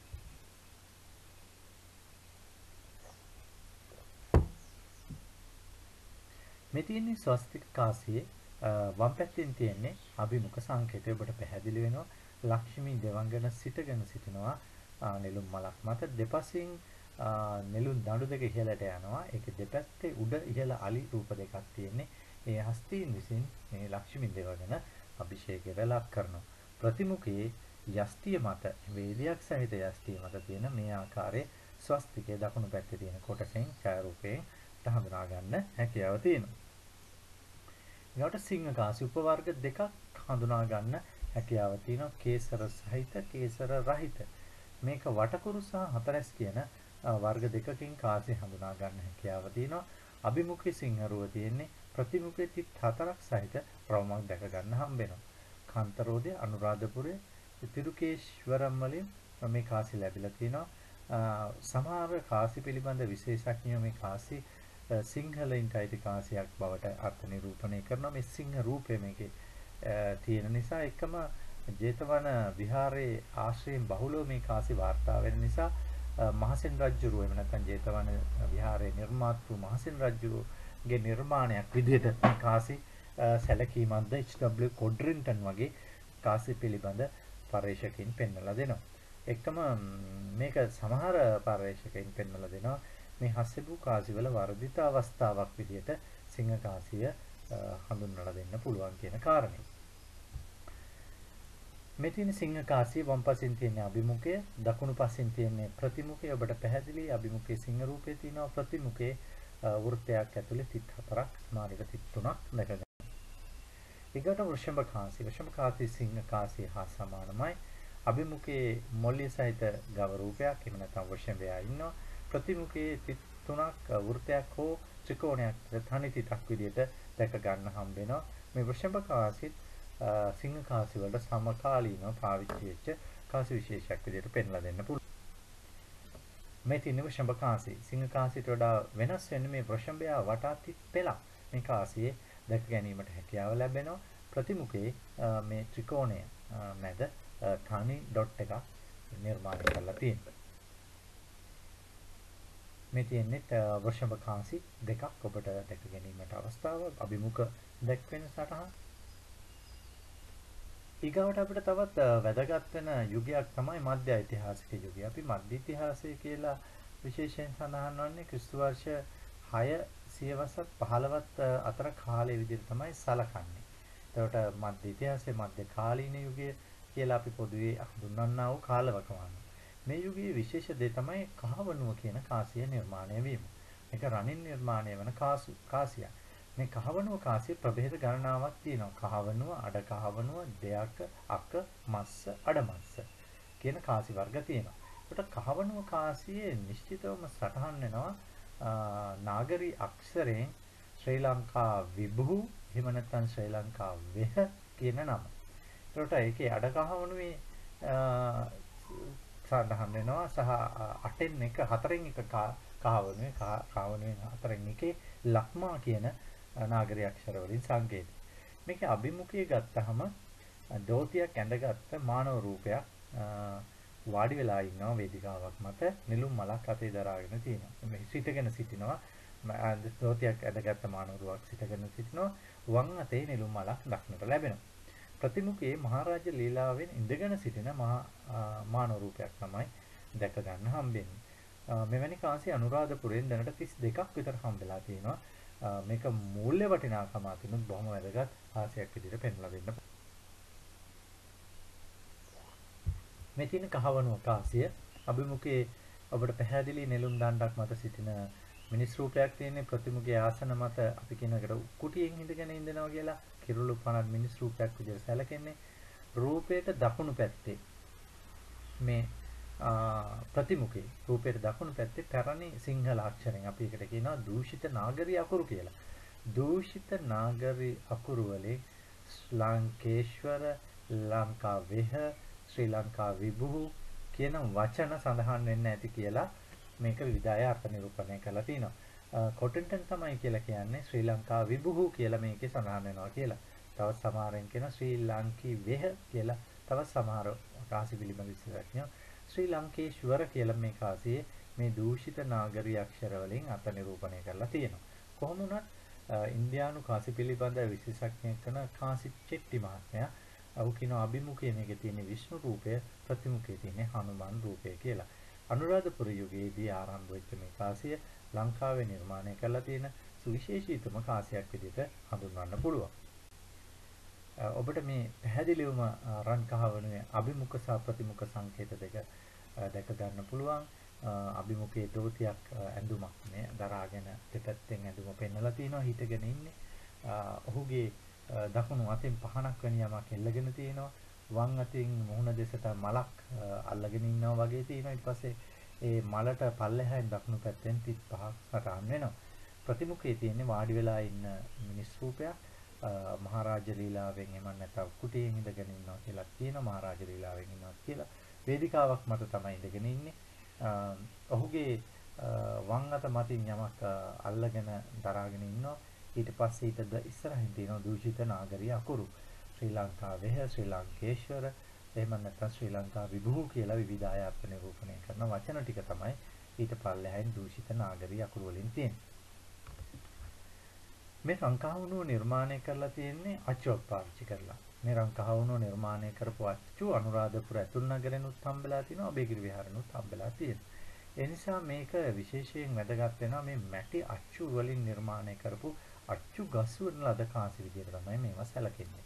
ඒකට මේ කාසි වල ලෝහමය වටිනාකමක් තියෙන නිසා ඉතා මිල කල නොහැකි පුරාමය නිර්මාණ විදියට මේ කාසි හඳුන්වන්න පුළුවන්. ඊගාවට අඩ කහවණුවෙන් භාගයේ විදිහට සලකනවා. රණින් නිර්මාණය කරලා තියෙන්නේ. අභිමුඛයේ අර සිටගෙන සිටින මිනිස් රූපමයි තියෙන්නේ. ප්‍රතිමුඛයේ මේකේ රූපයක් නැහැ. සලකුණු කීපයක් තියෙනවා. ඒ සලකුණු අතර ශ්‍රී ලංකා කියන වචනය සඳහන් වෙනවා කියලා විද්වතුන්ගේ අදහසක් තියෙනවා.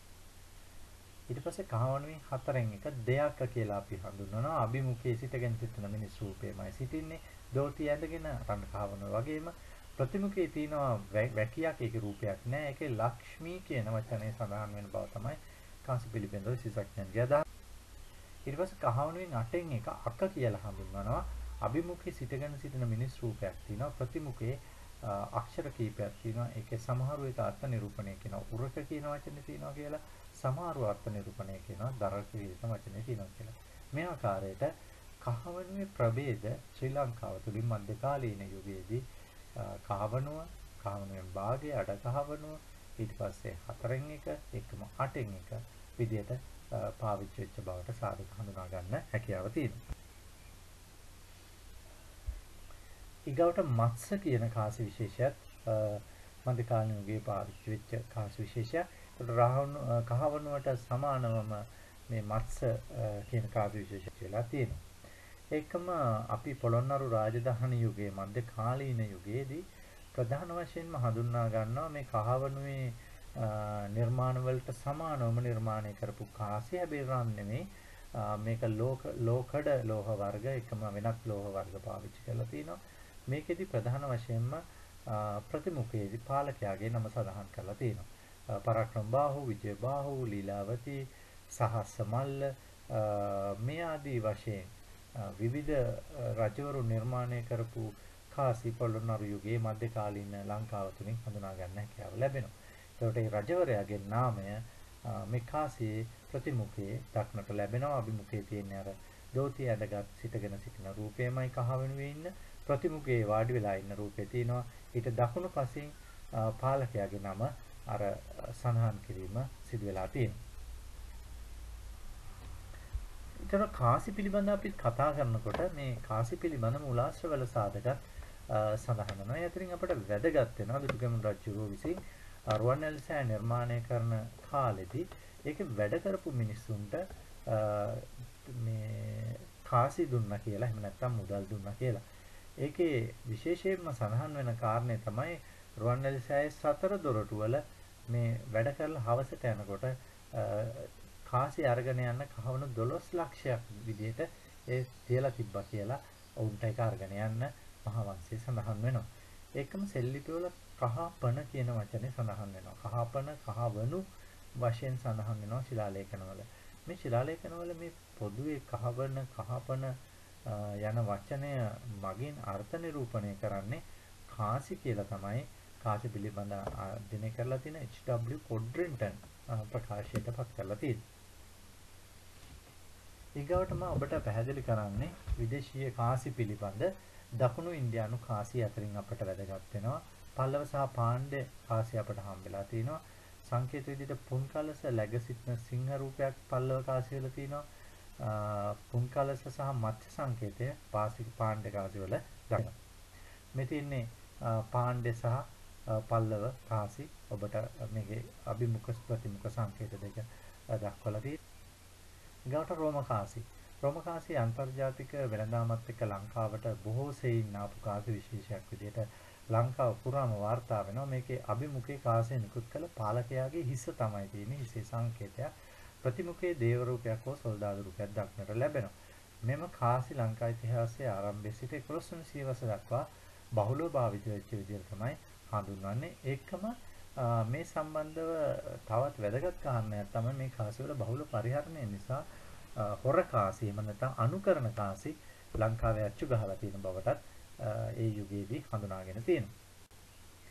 මේ තියෙන්නේ රෝම කාසි පාලකයාගේ හිස තියෙනවා. අනිත් පැත්තේ සොල්දාදු රූපයක් තියෙනවා.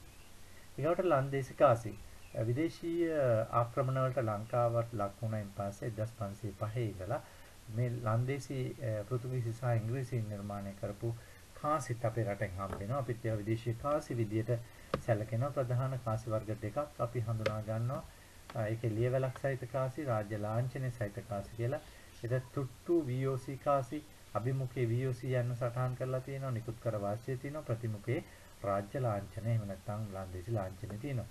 කොළඹ යාපනයේ ගාල්ල තිරුණාමලය ප්‍රදේශවල මේවා අපේ රට ඇතුලේ නිර්මාණය කරපු කාසි විදියට සඳහන් වන ඒ කාසි නිර්මාණය කරපු ප්‍රදේශය දක්වන්න ප්‍රදේශයේ කොහෙද දැක්වීමේදී ප්‍රදේශයේ නමට එන මුල් අක්ෂරය කාසි සටහන් කරලා තිනවා. ඒ කාසි කොහෙද නිර්මාණය කරේ කියලා හඳුනා ගැනීම සඳහා. මෙතන VOC කාසියක අභිමුඛ ප්‍රතිමුඛ සංකේත මේ රාජ්‍ය ලාංඡනයේ එකම VOC කියන අකුරු තුන එක නිෂ්පාදනය කරලා තියෙන වර්ෂය පවා මේ කාසිය හඳුනා ගන්න. ඉංග්‍රීසි කාසි ගණනාවක් අපට හඳුනා ගන්න හැකියාව ලැබෙනවා. පාර්දීන් තුට්ටු පදාග සත පනම් පගෝදි මේ ආකාරයෙන් අපට හඳුනා ගන්න හැකියාව. අභිමුඛයේ තාල වර්ගයට අයිති ගසක් තියෙන්නේ. භාෂා තුනින්ම වටිනාකම නිකුත් කළ ස්ථානයේ සඳහන් වෙනවා. ප්‍රතිමුඛයේ පාලකයාගේ රූපේ හිස වික්ටෝරියා රජුගේ හෝ ජෝර්ජ් රජුගේ හිස කාසිය සටහන් කළා. මේ තියෙන්නේ ඉංග්‍රීසි කාසියක්. ඔබට පැහැදිලි අභිමුඛය සහ ප්‍රතිමුඛය හඳුනා. ඊගාට බ්‍රිතාන්‍ය යුගයේ නිර්මාණය කළ තියෙන කතාවත් කාසියක් තමයි පනම. අපිට බොහොම ළඟ වචනයක්. අපි සින්දුවල පවා මේ වචනේ සටහන් වෙනවා. අභිමුඛයේ තියෙන දිගට ඉරි දෙකකින් හා අරහට ඉරකින්ද බිඳු කිහිපයකින්ද මේක යුක්ත වෙනවා. ප්‍රතිමුඛයේ වක්ව ඉරි කිහිපයක් ගිහිල්ලා තිනවා. එකම බිඳු කිහිපයකුත් දක්ව ගන්න හැකියාව. ඊගාවට මම තවත් මානව කෘති විශේෂයක් වන පබළු පිළිබඳව ඔබට සාකච්ඡා කරන්න යන්නේ. පබළු වර්ගීකරණය පිළිබඳ මේ පබළු වර්ගීකරණය පිළිබඳ කතා කරද්දී ස්ථාන, අමුද්‍රව්‍ය, වර්ණ, හැඩ, නිෂ්පාදන තාක්ෂණ අවස්ථා, ඊට පස්සේ අමුද්‍රව්‍ය, වීදුරු, පාෂාණ, khනිජ, අස්ථි, ලෝහ විදියට වෙන් කිරීම, හැඩ, ජාමිතික, සත්වරු, මල්පල, සංකේත සහ වෙනත් විදියට වෙන් කරලා මේ පබළු වර්ගීකරණය සිදු කරනවා. අපි ඒක සිදු කරන ආකාරය ගැන ඊළඟට බලමු. දැන් අමුද්‍රව්‍ය අපිට ගත්තාම පබළු නිර්මාණය කරන්න විශාල අමුද්‍රව්‍ය ප්‍රමාණයක් පාවිච්චි කරලා තියෙනවා. වීදුරු කෘත්‍රිමව නිර්මාණය කරගත්ත ඒවා. ටෙරාකොටා කියලා අපි කියන්නේ පුලුස්සන ලද මැටි. එකම මුහුදු බෙලිකටුත් මේ පබළු නිර්මාණය කරන්න එකම කොරල් පරත් යොදාගෙන තියෙනවා. එකම අස්ථි සත්තුන්ගේ ඇටකටු වර්ගත් පබළු නිර්මාණයට යොදාගෙන තියෙනවා. ඒ අතර ඇද්දල විශේෂ වෙනවා. අපි ඒකට අයිබරි කියලා කියනවා. එකම කානීලියන් අපේ රටේ පාෂාණයක් නෙමෙයි විදේශීය පාෂාණයක්. ඉන්දියාවෙන් මෙහාට ගෙනල්ලා මෙහි පබළු නිර්මාණය කරලා තියෙනවා. අගස්තිත් ඉන්දියානු සම්භවයක් සහිත පාෂාණයක්. බෙරිල් අපේ රටේ පාෂාණයක්. රබහ අපේ රටේ පාෂාණයක්. කිරිගරුඬ අපේ රටේ පාෂාණයක්. ඇමතිස්ත අපේ රටේ පාෂාණයක්. රෝස තිරුවානා සහ පැහැදිලි තිරුවානා එකම දුම් පැහැ තිරුවානා අපේ රටේ පාෂාණ විදියට පබළු නිර්මාණය කරන්න පාවිච්චි කරලා තියෙනවා. පබළු නිර්මාණය කිරීමේදී ප්‍රධාන විදියට යොදාගත් අමුද්‍රව්‍යයක් තමයි වීදුරු. මේ කෘත්‍රිම වීදුරු නිර්මාණය කිරීම ලංකාවේ ආරම්භ වෙනවා ක්‍රිස්තු පූර්ව 800 විතර.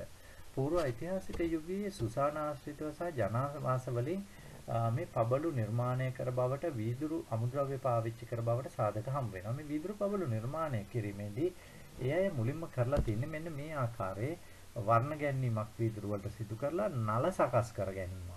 ඒ නල සකස් කරලා ඒ නලය වියලෙන්න කලින් කුඩා පෙතිවලට කපා ගැනීම තුලින් පබළුවක් බවට පත් කරලා තියෙනවා. ඒතර නලය සකස් කර ගැනීමේදී ලෝහ කූරක් පාවිච්චි කරලා ඒ ලෝහ කූර උදුන ඇතුළට දාලා වීදුරු ඇද ගැනීම මේ නලය ඇද ගැනීම තමයි සිදු කරලා තියෙන්නේ. ඒ ඇද ගැනීමෙන් පස්සේ කැබලි වලට පෙතිවලට කපලා පබළු බවට පත් කරලා තියෙනවා. මේ තියෙන්නේ වීදුරු වලින් සකස් කරගත් ඝනීභවණය වෙච්ච එවැනි නල පබළු නිර්මාණය නොකර. මේ තියෙන්නේ එවැනි නල වලින් කපාගත් දුඹුරු පැහැයට උරු පබළු. එතකොට මේ වර්ණ ගැන්වීම විවිධ අමුද්‍රව්‍ය වල තමයි මේ සිදු කරලා තියෙන්නේ. මේ තියෙන කහ පැහැයට වර්ණ ගන්නන ලද වීදුරු පබළු. මේ තියෙන්නේ දුඹුරු පාට පැහැයට වර්ණ ගන්නන ලද වීදුරු පබළු. එතකොට මේ වීදුරු පබළු වර්ග කිරීමේදී මේ වගේ පැහැය හඳුනා ගන්න අපි පොතක් පාවිච්චි කරනවා. ඒකට අපි කියනවා Mansell Book of Color Chart කියලා. මේ color chart එකේ වර්ණ රාශියක් තියෙනවා. ඔබට දකුණු පැත්තෙන් තියෙනවා ඒ Mansell Book of Color Chart එකේ තියෙන ඒ වර්ණ මොනවද කියන කාරණේ. එතකොට ඒකේ උඩ තියෙනවා 10R ඉරක් ගහලා hue කියලා. ඒක තමයි page number එක විදිහට පිටු අංකයේ විදිහට සැලකෙන්නේ. ඒ පිටු අංකයේ යොදාගෙන මේ උඩින් තියෙන 1 2 3 4 5 6 7 8 9 10 11 කියලා 10 12 14 කියලා තියෙන ඒ වර්ණ සංයෝජන අනුව ඒ පබළුවට වර්ණයක් ලබා දෙන්න තමයි මේ පොත පාවිච්චි කරන්නේ. එතකොට මේ වර්ණ ප්‍රකාශයට පත් කිරීමේදී මේ ආකාරයෙන් තමයි ප්‍රකාශයට පත් කරන්නේ. 10R අර උඩ පිටුවේ තියෙන අංකය. එතකොට මේ දෙපැත්තෙන් එක පැත්තකින් උඩින් යනවා 1 2 4 6 8 10 අනිත් පැත්තෙන් යනවා 1 2 3 4 5 6 7 8 කියලා. එතකොට 10R 4 ස්ට්‍රෝක් 10 කියලා හඳුන්වන්නේ මේ දෙපැත්තෙන් අපි බැලුවාම එන ඒ කොටුවට අයිති අංකය පාට ඒ වර්ණය orange brown විදියට එහෙම නැත්නම් වෙනත් වර්ණයක් විදියට blue color එකක් විදියට එහෙම හඳුන්වන්න හැකියාව තියෙනවා පබළුවේ වර්ණය අනුව. ඒකම පබළුවල විශේෂ දේ තමයි මේ පබළුවල හැඩ රාශියක් තියෙනවා. එතකොට අපිට මේ පබළු කීපයක් ඒ හැඩ රාශියක් තියෙන අතර ඔබට පැහැදිලි කිරීම සඳහා පෙන්වන්න පුළුවන්. වෘත්තාකාර පබළුවකට දෙපසින් කරක් එහෙම නැත්නම් කොළ එකක් කියලා තියෙනවා. ඒකට අපි කියනවා දෙපසින් කර සහිත පබළු කියලා. ඒකම සමහර වෘත්තාකාර එහෙම නැත්නම් ඕවල්ලාකාර පබළුවක එක් පැත්තකට විතරක් කරක් එකතු කරලා තියෙනවා. ඒක එක් පැත්තක කරක් සහිත පබළුවක් කියලා කියනවා. සත්වයන්ගේ ආකෘතිය අනුව ඉදිබුවා, සිංහයා, මාළුවා මේ ආකාරයේ සත්තුන්ගේ රූපවල ආකෘතිය අනුව නිර්මාණය කරලා තියෙන පබළු වලට අපි කියනවා සත්ත්වරූපී පබළු කියලා. ඊගාවට විවිධ සංකේත මල් තියෙනවා. තවත් මොනවා හරි වෙනත් සංකේත ඒ සංකේතත් එක්ක නිර්මාණය කරලා තියෙන පබළු සංකේත නිරූපිත පබළු කියලා හඳුන්වනවා. ඒකම සුවිශේෂ පබළු තියෙනවා මල් හා පළ හැඩදී. ගස්වල තියෙන මල් එක්කම ගෙඩි පළ හැඩයෙන් නිර්මාණය කරලා තියෙන තවත් පබළු වර්ග. තවත් විශේෂයක් තියෙනවා මාල වලට අරලා තියෙන මාල පෙති විදියට පාවිච්චි කරපු රවුම් හැඩ පබළු. ඒකම පැති සහිත පබළු කියලා කියන්නේ ප්‍රධාන වශයෙන්ම හතර පැත්ත හොඳින් හඳුනාගත හැකි අට පැත්ත හොඳින් හඳුනාගත හැකි පබළු. එතකොට නැවුම් සහිත පබළු කියලා කියන්නේ එක ආකාරයකට එක නමලා පැති පෙන්වන්න ගත්ත උත්සාහයක් සහිත පබළු. මේ ආකාරයට පබළු වර්ග රාශියක් ඒ වගේ විවිධ හැඩ අනුව හඳුනා ගැනීමට හැකියාව තියෙනවා. මේ තියෙන්නේ ඒ විවිධ හැඩ ටිකක් ඔබට හඳුනා ගැනීමට මම මෙතනදී දාලා තිනවා. එතකොට මෙතනදී මූලික වශයෙන්ම තියෙනවා වම් පැත්තේ ඉඳලා අපිට ගත්තාම අර විවිධ නැවුම් සහිත එක හැඩයට නමලා තියෙන පබළු. ඊට පස්සේ පැති සහිත හතර පැත්ත හොඳින් හඳුනා ගන්න නැත්නම් දෙපැත්ත හොඳින් හඳුනා ගන්න පුළුවන් පබළු. ඊට පස්සේ සංකේත එහෙම නැත්නම් මල්පල් හැඩ සංකේත සහිත පබළු. මේ ආකාරයට විවිධ හැඩ තියෙන පබළු වර්ග අපිට මේ මානව කෘති විදියට මේ තියෙන්නේ දෙපස කර සහිත පබළු. දෙපැත්තේ කරක් කියලා තියෙනවා මේ වෘත්තාකාර පබළුවට කරක්. මේකේ සමහර වගේ තනි පැත්ත විතරක් කර දකින්නත් පුළුවන්. මේ තියෙන්නේ කානීලියන් පාෂාණය නිර්මාණය කරගෙන තියෙන පබළු. ඔබ කලින් දැක්කේ කොරල් පාෂාණය නිර්මාණය කරලා තියෙන පබළු. මේ කානීලියන් හරිම ලස්සනයි. khනිජ පාෂාණය. එතකොට මෙතන තියෙනවා වෘත්තාකාර පබළු, මල්පැල හැඩ පබළු, නැවුම් සහිත පබළු, බැරල්ලාකාර පබළු, කර දෙකක් සහිත පබළු, එකම තනි කරක් සහිත පබළු. මේ ආකාරයේ පබළු හැඩ ගණනාවක් එකම අමුද්‍රව්‍ය පාවිච්චි කරලා ලස්සනට නිර්මාණය කරපු අවස්ථාවක් විදිහට මේක පෙන්ලා දෙන්න පුළුවන්. මෙතන කානීලියන් වලින් නිර්මාණය කරලා තියෙන වෘත්තාකාර ඊගාවට ඇගේට් කියලා කියන්නේ ඉන්දියාවේ සම්භාව්‍ය ලබන ඛනිජ පාෂාණය කළු සහ සුදු වර්ණ වලින් යුක්ත ඉරක් මේක දැක ගන්න හම්බ වෙනවා. මේ කානීලියන් වලින් නිර්මාණය කරලා තියෙන මේ වගේ විවිධ එක්කම දේශීය ඛනිජ පාෂාණ වල වම් පැත්තෙන් තියෙන ඇමතිස්ත දම්පාට පාෂාණය, දකුණු පැත්තෙන් තියෙන රතු පාට රබහ පාෂාණය, ඇමතිස්ත සහ රබා පාෂාණයෙන් නිර්මාණය කරලා තියෙන විවිධ හැඩ සහිත පබළු. එකම මේ මූදු ආශ්‍රිත කොරල් එකම සිප්පි කටු පාවිච්චි කරලා නිර්මාණය කරලා තියෙන පබළු විවිධ හැඩ වලින් යුක්තයි. ඔබට පේනවා මල්පල හැඩ තියෙනවා, කර සහිත තියෙනවා, කරක් ඇති පබළු තියෙනවා, බැරල් හැඩ පබළු තියෙනවා, විවිධ ආකාර පබළු ඒ අම්මදව්වේදී නිර්මාණය කරලා තියෙනවා.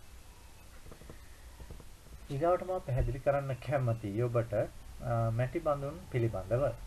අපිට මානව කෘති විදියට කැණීම් ගවේෂණවලදී බහුලව හම්බෙන නිර්මාණ තමයි මැටි මරලම්, මැටි බඳුන්. මේ මැටි බඳුන් වර්ග කරනකොට ප්‍රධාන වශයෙන් කැණීමේදීම අපි ඒකේ බඳ කොටස, ගැටිය කියලා කියන්නේ කට කොටස, ගැටි සහ බඳ විදියට වෙන් කර ගැනීමක් සිදු කරනවා. එතකොට මේ ගැටි සහ බඳ විදියට වෙන් කර ගැනීමේදී විශේෂිත මැටි බඳුන් විශේෂ තාක්ෂණයක් පාවිච්චි කරලා නිර්මාණය කරලා තියෙනවා. වෙනම හඳුනා ගන්නවා. සාමාන්‍ය මැටි බඳුන් වෙනම හඳුනා ගන්නවා. පෝසිලින් විදියට පිගම් බහන්න තියෙනවා නම් චීන වගේ දේවල් චීන බඳුන් වගේ වෙන් කර ගන්නවා. විශේෂ මැටි බඳුන් සාමාන්‍ය මැටි බඳුන් පිගම් බහන්න කියලා වෙන් කරගන්නේ පෝසිලින් බහන්න. ඒකම ඊට පස්සේ මැටි බඳුන් වල හැඩ තාක්ෂණයේ ස්තරයේ ස්ථානය අනුව ඒක නැවත වෙන් කර ගැනීමක් සිදු කරනවා. මැටි බඳුන් වර්ගීකරණයේදී මම නැත්නම් ඒවා විශ්ලේෂණ කාර්යවලදී වැදගත්කම් රාශියක් තියෙනවා. එකක් තමයි අක්ෂර කලාව අධ්‍යයනය කර හැකිවීම. අක්ෂර කලාව අධ්‍යයනය කර හැකිවීම කියලා අපි කියන්නේ මේ මැටි බඳුන් වල සමහර අවස්ථාවලදී බඳ මත ලියලා තියෙනවා අකුරු. මේ අකුරු වලින් අපිට සමකාලය පිළිබඳ තොරතුරු හොයාගන්න පුළුවන්. මම කලිනුත් පැහැදිලි කරා අනුරාධපුර ඇතුළු නගරෙන් හම්බෙන බිය අනුරද සහ තයාකුටේ කියන වචන සහිත මැටි බඳුන් කැබලි. ඒ වගේම අපිට පැරණි සමාජය පිළිබඳ ක්‍රිස්තු පූර්ව පස්වෙනි සියවස 6 වෙනි සියවස අතර ඒ සමාජය පිළිබඳ අධ්‍යයනය කරන්න පුළුවන්. මැටි බඳුන් වල තවත් විශේෂ දෙයක් තමයි අපේ රටේ නිෂ්පාදනය නොවිච්ච විදේශයන් වල නිෂ්පාදිත වෙච්ච චීනයේ, ඉන්දියාවේ, රෝමයේ, අරාබිකරයේ නිර්මාණය වෙච්ච බඳුන් අපේ රටට ඇවිල්ලා තියෙනවා. ඒකට ඒවා අපි හඳුන්වන්නේ විදේශීය සම්බන්ධතා අපට අධ්‍යයනය කරන්න පුළුවන් මාධ්‍යයක් විදියට. සමාජ සිරිත් විරිත් හඳුනා ගැනීම ඉතාම වැදගත්. හේතුව තමයි මේ සමාජ සිරිත් විරිත් වලදී නිර්මාණය කරලා තියෙන මැටි බඳුන් තියෙනවා. උදාහරණයක් විදිහට මල් වලට වතුර පැන් ඉහන්න පාවිච්චි කර ස්පවුට් එකක් එහෙම නැත්නම් කෙමියක් සහිත බඳුන් වර්ග තියෙනවා. ඒවා පාවිච්චි කරලා තින්නේ ආගමික චාරිත්‍ර වලට. එක්කම සොහොන් වල මිනිස්සු වල දමන්න වෙනම පාවිච්චි කරන මැටි බඳුන් මේ බරණි තියෙනවා. එක්කම ආහාර පිසින්න පිළිගන්නන්න පාවිච්චි කරපු වෙනම බඳුන් තියෙනවා. අපි ඒවට කියනවා සමාජ සිරිත් විරිත් කියලා. එක්කම කාල නිර්ණය කිරීමේදී මැටි බඳුන් වල පුළුස්සලා තියෙන නිසා අපිට තාප සම්බන්ධතා කාල නිර්ණයට ලක් කරලා ඒ බඳුන අර්ථ නිරූපණය කරගන්න හැකියාවක් ලැබෙනවා. ඒකට මේ බඳුන් වල යුග හඳුනා ගැනීමට ඒ නිෂ්පාදන තාක්ෂණය අනුව යුග හඳුනා ගැනීමටත් පහසු වෙනවා. මොන කාලෙද පූර්ව ඉතිහාසයේද මුල් ඓතිහාසික යුගයේද මධ්‍ය ඉතිහාසයේද පොළොන්නරු රාජධානි යුගයේද මහනුවර රාජධානි යුගයේද මේ බඳුන් අයිති කියලා කාල නිර්ණය කරලා ඊට පස්සේ යුගකරණයකට ලක් කරන්න හැකියාව තියෙනවා. ඒකම තාක්ෂණ හැකියාව කොහොමද මේ බඳුන් පුච්චලා තියෙන්නේ? කොහොමද මේවා වර්ණ ගන්නලා තියෙන්නේ? ඒකට මොකද්ද පාවිච්චි කරලා තියෙන තාක්ෂණය කියන කාරණය හඳුනා ගන්න හැකියාව තියෙනවා. එතකොට මේ බඳුන් වල නිර්මාණ තාක්ෂණය අනුව එහෙම නැත්නම් පුලුස්සලා තියෙන තාක්ෂණය අනුව වර්ණවල හැඩ රටා වෙනස් වෙලා තියෙනවා. ඒ හැඩ රටා අනුව බඳුන් වර්ග රාශියක් තියෙනවා. ඇතුළත කළු පිටත රතු මැටි බඳුන් අපි හඳුන්වනවා කාල රක්ත වර්ණ මැටි බඳුන් කියලා. ඉංග්‍රීසියෙන් අපි කියනවා black and red wear කියලා. ඊට පස්සේ අපි හඳුනා ගන්නවා ඇතුළත සහ පිටත කළු වර්ණේ පිටත ඉතා හොඳින් උපදමලා තියෙන බඳුන්. අපි ඒවට කියනවා උපදමන ලද කාල වර්ණ බඳුන් කියලා. black polish wear කියලා කියනවා. කාල වර්ණ බඳුන් දෙපැත්තම කළු පැහැයයි කොහෙවත් උපදමලා නැහැ. අපිට ඒවා සාමාන්‍ය කළු බඳුන් black wear කියලා හඳුන්වනවා. ඊට පස්සේ සාමාන්‍ය මැටි බඳුන් අපේ ගෙදර එදිනෙදා පාවිච්චි කරන ගෙවල් වල තියෙන මැටි බඳුන් තියෙන ඒවට අපි කියන්නේ දුඹුරු පාට ඒ සාමාන්‍ය මැටි බඳුන්. ඒකට අපි කියනවා plain wear කියලා. ඊට පස්සේ චීන මැටි බඳුන් චීන රටේ නිර්මාණය කරලා තියෙන මැටි භාණ්ඩ විශේෂ තියෙනවා. ඒවා අතර පෝසිලේන් බඳුනුත් තියෙනවා. ඒකට ඒවා චීන බඳුන් විදිහට අපි හඳුන්වනවා. ඊගාවට චොක්ලට් පැහැති මැටි බඳුන්. චොක්ලට් පාටට හුරු මැට්ටකින් නිර්මාණය කරලා තියෙන. පිලිසුම් තාක්ෂණයෙන් මේ වර්ණයට අරගෙන තියෙන මැටි බඳුන් චොක්ලට් වෙයා කියලා හඳුන්වනවා. සමහර මැටි බඳුන් අපිට තියෙනවා නිර්මාණය කරයින් පස්සේ මිනරල් නාලේපිත කරලා තියෙනවා. ඒ මිනරල් නාලේපිත බඳුන් අපි ග්‍රැෆයිට් ෆිනිෂ්ඩ් වෙයා විදිහට හඳුන්වනවා. අලු පැහැති මැටි බඳුන් ග්‍රේ වෙයා, ආලේපිත ඉස්ලාමීය මැටි බඳුන් ඉස්ලාමික් ග්ලාස් වෙයා. ඉස්ලාමීය බඳුන් වල විශේෂ දෙයක් තියෙනවා. ඒකෙදි ඇතුළත සමහර වෙලාවට දුම්මල ආලේප කරලා තියෙනවා, පිටත වීදුරු ආලේප කරලා තියෙනවා. ඒකට මේ වගේ දියර වර්ග ප්‍රවාහණයට යොදාගෙන තියෙන්නේ ඒ ඉස්ලාමීය බඳුන් හඳුනා ගැනීමේදී විශේෂිතම දෙයක් බවට මේ ආලේපිත වීදුරු සහ දුම්මල වර්ණ වැදගත් වෙනවා. ඒවට අපි කියනවා ඉස්ලාමික් ග්ලාස් වෙයා කියලා. ඊට පස්සේ තලාතු මිනරල් බඳුන් මයිකා ෆිනිෂ්ඩ් වෙයා. තැඹිලි පැහැති මැටි බඳුන් ඔරෙන්ජ් වෙයා, පාතියන් වෙයා, පෝසිලේන් මැටි බඳුන් පෝසිලේන් චීන ඒවා. රතු දුඹුරු මැටි බඳුන් රෙඩ් බ්‍රවුන්, උපදමන ලද රතු මැටි බඳුන් රෙඩ් පොලිෂ් වෙයා. රතු ආලේපිත මැටි බඳුන් රෙඩ් පේන්ටඩ් වෙයා. රතු පැහැ මැකෙන සුළු මැටි බඳුන් සමහර මැටි බඳුන් තියෙනවා. රතු පැහැය ආරම්භයේදී හොඳින් තියෙනවා, කාලයක් යනකොට මැකිලා යනවා. ඒකට අපි කියනවා රෙඩ් ස්ලිප්ඩ් වෙයා කියලා. ඊගොට රතු පැහැති මැටි බඳුන් රෙඩ් වෙයා. සැමන් පැහැ මැටි බඳුන් සැමන් මාළු වගේ ඇඟේ පැහැ මැටි බඳුන් සැල්මන් වෙයා. රූලේටඩ් මැටි බඳුන් මේවා ඉන්දියානු ගංගා නිම්නයේ නිර්මාණය වෙච්ච ලස්සන සලකුණු ටිකක් තියෙනවා. ඒකට අපි කියනවා රූලේටින් කියලා. මේ රූලේටින් සලකුණු සියන මැටි බඳුන් රූලේටඩ් වෙයා කියලා හඳුන්වනවා. ඊට සුදු ආලේපිත white painted wear, සුදු පැහැති මැටි බඳුන් white wear, ඊගාවට කහ පැහැති මැටි බඳුන් buff wear කියලාත් හඳුන්වනවා.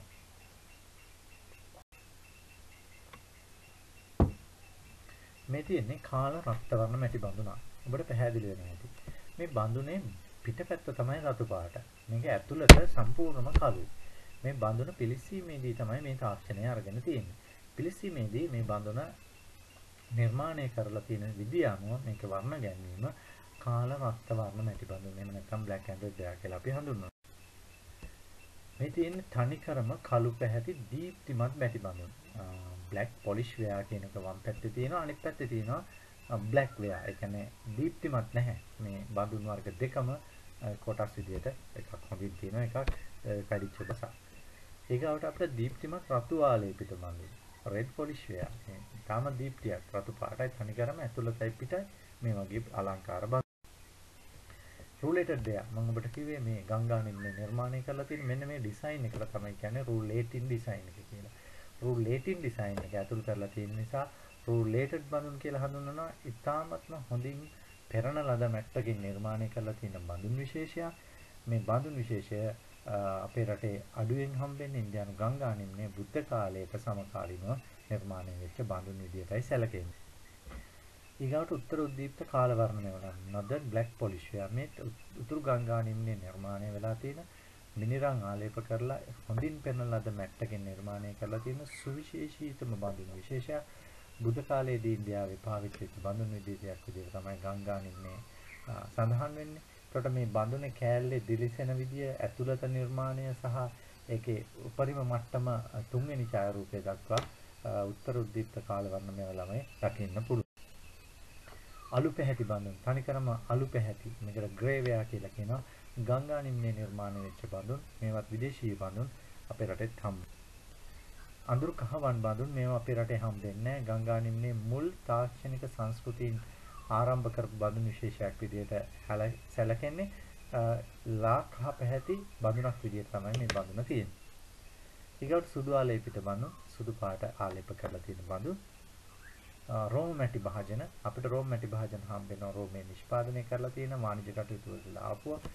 ලංකාවේ මෙවැනි බඳුන් හම්බ වෙනවා. මේ තියෙන ජේතවන විහාරයෙන්. ඉස්ලාමීය භාජන අපි ගත්තාම මම ඔබට පැහැදිලි කරා මේකේ පිටත සමහර වෙලාවට වීදුරු ආලේප කරලා තියෙනවා. ඇතුළත දුම්මල ආලේප කරලා තියෙනවා. ඒවා ඉස්ලාමීය රටවල නිර්මාණය කරපු බඳුන්. මේ තියෙන්නේ එවැනි බඳුන් කීපයක වීදුරු සහ දුම්මල ආලේප කරලා තියෙන ස්වරූපයන් හඳුනා ගැනීම සඳහා නිල් පාටට තියෙන වීදුරු කළු පාටට සහ දුඹුරු පාටට ඇතුළත ආරේප කරලා තියෙන දුම්මල. එතකොට මේ පිටතට දියර ද්‍රව්‍ය එහෙම වැළැක්වීම සඳහා මේ ආකාරයෙන් බඳුන් වෙනවා. ඊගවට චීන පෝසිලේන් භාජන අපිට චීන මැටි බඳුන් අතර මේ තියෙන එවැනි බඳුන් මැටි නිර්මාණ උපයෝගීතාවය ගැන අපි සාකච්ඡා කිරීමේදී මැටි වළං හදන්න පමණක් නෙමෙයි වෙනත් අවශ්‍යතා සඳහා මිනිස්සු පාවිච්චි කරලා තිනවා. ගඩොල්, මැටි නල, උළු මේ වගේ දේවල් සඳහා පාවිච්චි කරලා තිනවා මැටි. මේ මාධ්‍ය නිර්මාණය කරපු නිර්මාණات අපිට පරිශ්‍රණවලදී හම්බ වෙනවා. ඒ වගේම අපිට අර්ථකථන කීපයකට යන්න හැකියාව තියෙනවා. එකක් තමයි ගොඩනැගිලි ඉදිකිරීමේ කටයුතු සඳහා. අනිත් එක තමයි සනීප ආරක්ෂක කටයුතු සඳහා. අනිත් එක තමයි ජල කළමනාකරණ කටයුතු සඳහා. ඒකම එදිනදා පරිහරණ භාණ්ඩ සඳහා මේ මැටි ප්‍රයෝගී කරගන්න නියම ගැනීමට පුළුවන්. ගොඩනැගිලි ඉදිකිරීමේ කටයුතු වලදී අපිට වහල උළු විදියට පාවිච්චි කරපු මැටි නිර්මාණ තියෙනවා. එතනදී මේ තියෙන්නේ අනුරාධපුර යුගයේදී පාවිච්චි කරලා තියෙන විවිධ උළු වර්ග. ඒකම මේ උළු වලට උඩින් අපිට දැක ගන්න හම්බ වෙනවා වහලේ ඉහළ අලංකරණය සඳහා යොදාගත්ත කොත් කැරලිත් තියෙනවා. ඒතර සමහර මේ උළු වල මතු පිට වීදුරු ආලේප කරලා තියෙනවා. ඒ වීදුරු ආලේප කරපු උළු ගොඩක් වෙලාවට ආගමික වශයෙන් වැඩි උපයෝගීතාවයක් තියෙන පිළිම ගෙවල් වලට පාවිච්චි කරන්න ඇති කියලා විශ්වාස කරන්න පුළුවන්.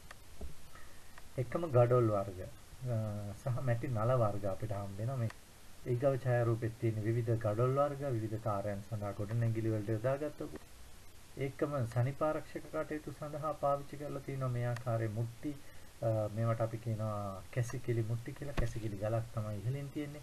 මේ මුට්ටි පෙළ මේ ආකාරයෙන් පොළවේ වලල්ලා තියෙනවා. එකිනෙක යා කරලා මේ වගේ අඟුරු වැලි ගඩොල් කෑලි පුරවලා පිරිසිදු විදියට පෙරිලා පිරිසිදු ජලය පොළයට එකතු වෙන විදිහට තමයි මේ කැසිකිලි පද්ධති නිර්මාණය කරලා තියෙන්නේ. ඒවා සනීප ආරක්ෂක කටයුතු වලට අදාළ මැටි නිර්මාණ විදිහට පෙන්වලා දෙන්න පුළුවන්. ඒකම උරා කැටලිඳ අපි හඳුනා ගන්නවා මේ පැරණි විහාරස්ථාන ඇතුලේ මේ ජේතවනෙන් හම්බෙන වැනි උරා කැටලිඳ පොළොන්නරුවෙත් අපි නගරයේ දකිනවා මෙවැනි උරා කැටලින් කිහිපයක්ම. එතකොට මේ මැටි වලලු නිර්මාණය කරලා අද කොන්ක්‍රීට් වලින් කරන දේ දා මැටියෙන් කරලා මේ ජල කළමනාකරණ කටයුතු සඳහා පාවිච්චි කරලා තියෙනවා. ජල කළමනාකරණ කටයුතු වලදී අද මෙන්ම භූගත නල මාර්ග වලින් ජලය නාගරික කටයුතු වලට පාවිච්චි කර අවස්ථා අපිට හම්බ වෙනවා. මේ තියෙන්නේ එවැනි නලයක් අද නගරයක පාවිච්චි කරන ප්ලාස්ටික් නලයකට සමාන විශාලත්වයෙන් යුක්ත නලයක්. ජේතවන විහාරයේ මීටර් 2.5ක් පොළොව යට කැණීමකදී මේ වාර්තා වන මේ නලය පොළොව අභ්‍යන්තරයෙන් ජල කළමනාකරණ කටයුතු ජල පරිවාහනයට පාවිච්චි කරන නලයක් විදිහට පෙන්වලා. එක්කම ඒ දිනදා පරිභෝජන කටයුතු වලදී පරිහරණය කරන භාණ්ඩ, යුම්පියුම් භාණ්ඩ, ගබඩා භාණ්ඩ, වත්සිරිත් භාණ්ඩ, ඒකම ආහාර පිළිගන්න භාණ්ඩ විදිහට එදිනෙදා පරිහරණ භාණ්ඩවලදී මේ මැටි භාජන වර්ග කරලා තියෙනවා. එතකොට මැටි බඳුන් මේ වගේ හම්බෙනකොට මේ මැටි බඳුන් වල අපිට හම්බෙන්නේ ගොඩක් කොටස් කෑලි. සම්පූර්ණ මැටි බඳුන් හම්බෙනවා අඩුයි. ඒ හම්බෙන මැටි බඳුන් කෑල්ලෙන් විශේෂයෙන් ගැටි කොටස උපයෝගී කරගෙන අපිට මේ බඳුන ප්‍රතිනිර්මාණය කරගන්න පුළුවන්. ඒ සඳහා අපි සැලසුමක් නිර්මාණය කර ගැනීමට අවශ්‍ය වෙනවා. ඒ සැලසුම නිර්මාණය කර ගැනීමේදී අවශ්‍ය උපකරණ රාශියකුත් තියෙනවා. ඒකට විවිධ ප්‍රමාණයේ පැන්සල් අපිට අවශ්‍ය වෙනවා. ඩයමීටර් පුවරුවක්, මකණය, කැලිපරය, විහිළු චතුරස්‍රය, ටී රූලර්, ග්‍රෝවින් බෝඩ් එක, ක්ලිප්ස්, හාෆ් ෂීට්ස් කියන ඒවා අපිට. එතකොට මේ මැටි බඳුන් සැලසුම් කරන්නේදී හාෆ් ෂීට් කඩදාසිය අපි ක්ලිප් පාවිච්චි කරලා ඩ්‍රොයින් බෝඩ් එකේ හොඳින් තියාගන්න ඕනේ. මැටි බඳුනේ ගැටි කොටස ඒකේ ඉහළට සිරස් අතර තියලා ඒකේ හැඩය බලා ගැනීම සිදු කරලා සමතල පුවරුවක් මත ඒකට හේතු කරලා ආලෝකය එහා මෙහා නොවන ලෙස තියාගෙන තමයි මේ බඳුන අපි පැන්සලෙන් සටහන් කරගන්නේ. එතකොට මේක සිරස් අතර තියලා ලබා ගන්න සැලසුමක්. මේ සැලසුම ප්‍රායෝගික කාර්යයක්. මේක මේ දේශනයක් මගින් අපිට විස්තර කරන්න අමාරුයි. නමුත් මේකට යොදා ගන්න ක්‍රියාපිළිවෙල තමයි මේකේ මූලික වශයෙන් විස්තර කරලා තියෙන්නේ. ඒ සඳහා පාවිච්චි කරන උපකරණ ටික ඊළඟට ඔබට දැක බලා ගන්න පුළුවන්.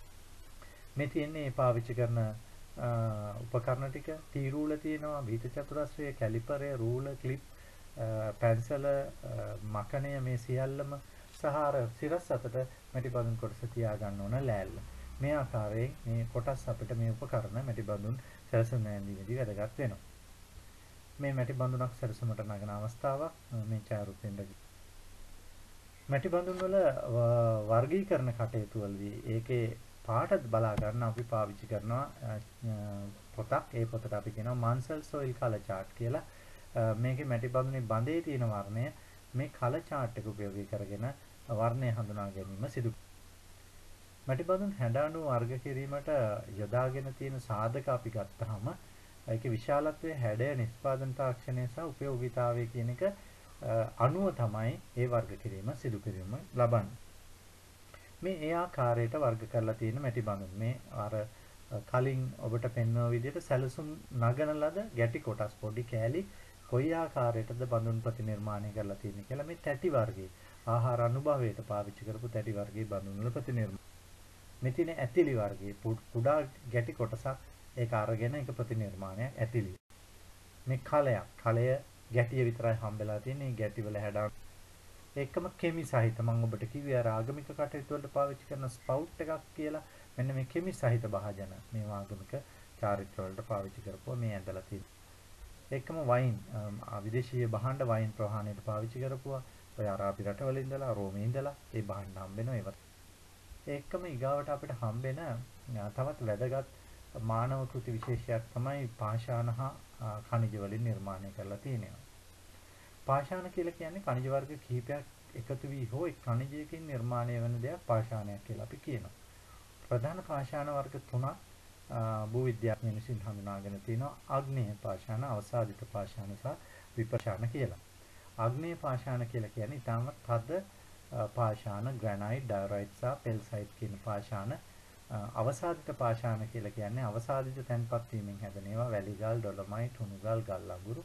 විපරීත පාෂාණ කියලා කියන්නේ පොළවේ උෂ්ණත්ව විපරීතකරණයත් එක්ක නිර්මාණය වෙන පාෂාණ, තිවානා, කිරිගන්ධ, පතුරු පාෂාණ සහ එකම khනිජ කියලා කියන්නේ වැඩි වශයෙන් ඝන ද්‍රව්‍ය වලින් ඔක්සිජන් හා හයිඩ්‍රජන් එකතු වෙලා සෑදෙන දෙයක් khනිජයක් කියලා කියනවා. පාෂාණය සහ khනිජය කියන්නේ එකක් නෙමෙයි. khනිජ වල භෞතික ගුණ අපි පැහැදිලි කරොත් ඒ භෞතික ගුණ රසායනික ගුණ මත තමයි පදනම් වෙලා තියෙන්නේ. විශේෂයෙන්ම රසායනික සංයුතින් සහ ස්පටිකවල ව්‍යුහය එක තමයි මේ khනිජ වෙන් කර ගැනීම සිදු කරලා තියෙන්නේ. විශේෂයෙන්ම khනිජවල තමයි ආර්ථික වටිනාකමක් තියෙන්නේ. ඒවා තමයි මිල කළ හැකි පාෂාණ වර්ග. අපි මැණික් කියලා කියන්නේ khනිජ. ඒ නිසා ඒ වගේ මිල කළ හැකි තියෙනවා. ඒකම භෞතික ගුණාංග අපි කතා කරොත් ඒකේ වර්ණයක් තියෙනවා, ලේඛාවක්, එහෙම නැත්නම් අර එහා මෙහා යන ඉරක් වගේ දෙක ගන්න හම්බ වෙනවා, දීප්තියක්, දැඩියාවක්, හරි හයියයි කඩන්න බෑ. ස්පටිකවල හැඩය ඒක අපිට දැක ගන්න පුළුවන්, පැලුම් තල තියෙනවා, විශිෂ්ට ගුරුත්වය, අනන්‍ය බව, චුම්බක ගුණ සහ විද්‍යුත් ගුණ. khනිජයක් ආශ්‍රයෙන් මූලික වශයෙන් අපිට දැක ගන්න. khනිජ වර්ග 3000ක් පමණක් තියෙනවා. 3000කට එහා ප්‍රමාණයක් ලෝකේ හඳුනාගෙන තියෙනවා. ඒ අතරින් පෙස්පා, ටැක්, පුෂ්පරාග, දියමන්ති වගේ ඉතා මේ වටිනා khනිජ වර්ග ගන්න පුළුවන්. මේ තියෙන khනිජ වර්ග පෙල්ස්පා, මයිකා, ඔලිවින්, ක්වාර්ට්ස්, පයිරොක්සයින් කියන khනිජ වර්ග තමයි මේ තියෙන්නේ. ඒතර මෙතන තියෙනවා ටැල්ක්, ජිප්සම්, කැල්සයිට්, ෆ්ලෝරයිට්, ඇපටයිට්, පෙල්ස්පා, ක්වාර්ට්ස්, ටොපෑස්, කොරන්ඩම්, ඩයමන්ඩ්, දියමන්ති මේ වගේ ඔන්න khනිජ වර්ග අපිට මේ ආකාරයෙන් හඳුනා ගන්න හැකියාව. එතකොට තිරුවානා ගත්තත් khනිජ වර්ගයක් ක්වාර්ට්ස්. ඒකේ ගොඩක් වර්ග තියෙනවා. කිරි පැහැ තිරුවානා, දුම් පැහැ තිරුවානා, ඇමතිස්ත, රෝස පැහැ තිරුවානා, විනිවිද පෙනෙන එහෙම නැත්නම් පැහැදිලි තිරුවානා. මේ වගේ ප්‍රභේද රාශියක් තිරුවානා වර්ගවල තියෙනවා. මේ තිරුවානා වර්ග බහුලව මානව කෘති නිර්මාණයට පාවිච්චි කරලා තියෙනවා. මේ තියෙන දුම් පැහැ තිරුවානා, විනිවිද පෙනෙන තිරුවානා, වීදුරු වගේ එහා මෙහා පේනවා. මේක අපිට බලා ගන්න පුළුවන් දෙපැත්ත පැහැදිලි තිරුවානා කියලා කියනවා. ඇමතිස්ත දම් පාට පළඟු විශේෂයක්, තිරුවානා විශේෂයක්මයි. මේක තනිකර දම් පාට. එකම රෝස පැහැදිලි තිරුවානා, රෝස පාටයි. නාමල් වෙන්නේ තියෙන්නේ මෙවැනි තිරුවානා නිදිය, රෝස තිරුවානා නිදිය. කහඳ තවත් khනිජ. රබස් රතු පැහැති පාෂාණයක්. ගොඩක් වෙලාවට ඔය මේ රබස් හම්බ වෙනවා විශේෂයෙන් මැණික්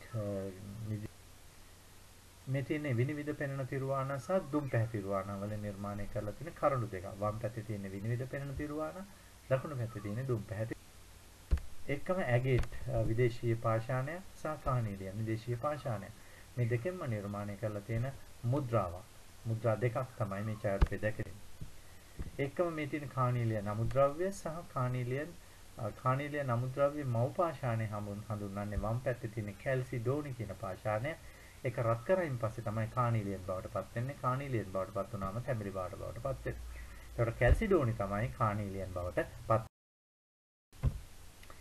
මේ තියෙන්නේ ඉබ්බන් කටුවෙන් හම්බෙන අදින් අවුරුදු 1450ක් පැරණි කානීලියන් සහ ඇගේට් පාවිච්චි කරලා නිර්මාණය කරලා තියෙන අගනා khනිජමය මාලය. ඒකට ඔබට පැහැදිලි වෙන්න ඕනේ දැන් මේ පාඩම් මාලාව තුළ මානව කෘති පිළිබඳ මම විශාල විග්‍රහයක් ඔබට පැහැදිලි කරා. මේ විග්‍රහය තුළ මානව කෘතියක් කියන්නේ මොකක්ද? ඒක වර්ගීකරණය සහ විශ්ලේෂණය කියන්නේ කුමක්ද? ඊපස්සේ මානව කෘති අතර අපිට කැණීම් ගවේෂණවලදී හමු වෙන සුවිශේෂ මානව කෘති වර්ග කරන්නේ කොයි විදිහටද? ඒ වගේ ප්‍රභේද අනුව කාසී, මැටි බඳුන්, පාෂාණ ආදී වශයෙන් ඒවා වර්ග කරන ආකාරය පිළිබඳව මම පැහැදිලි කරා. ඔබට මේ දේශනාව තුළින් ඒ පිළිබඳ අවබෝධයක් ලබා ගන්න හැකියාව ලැබෙනවා.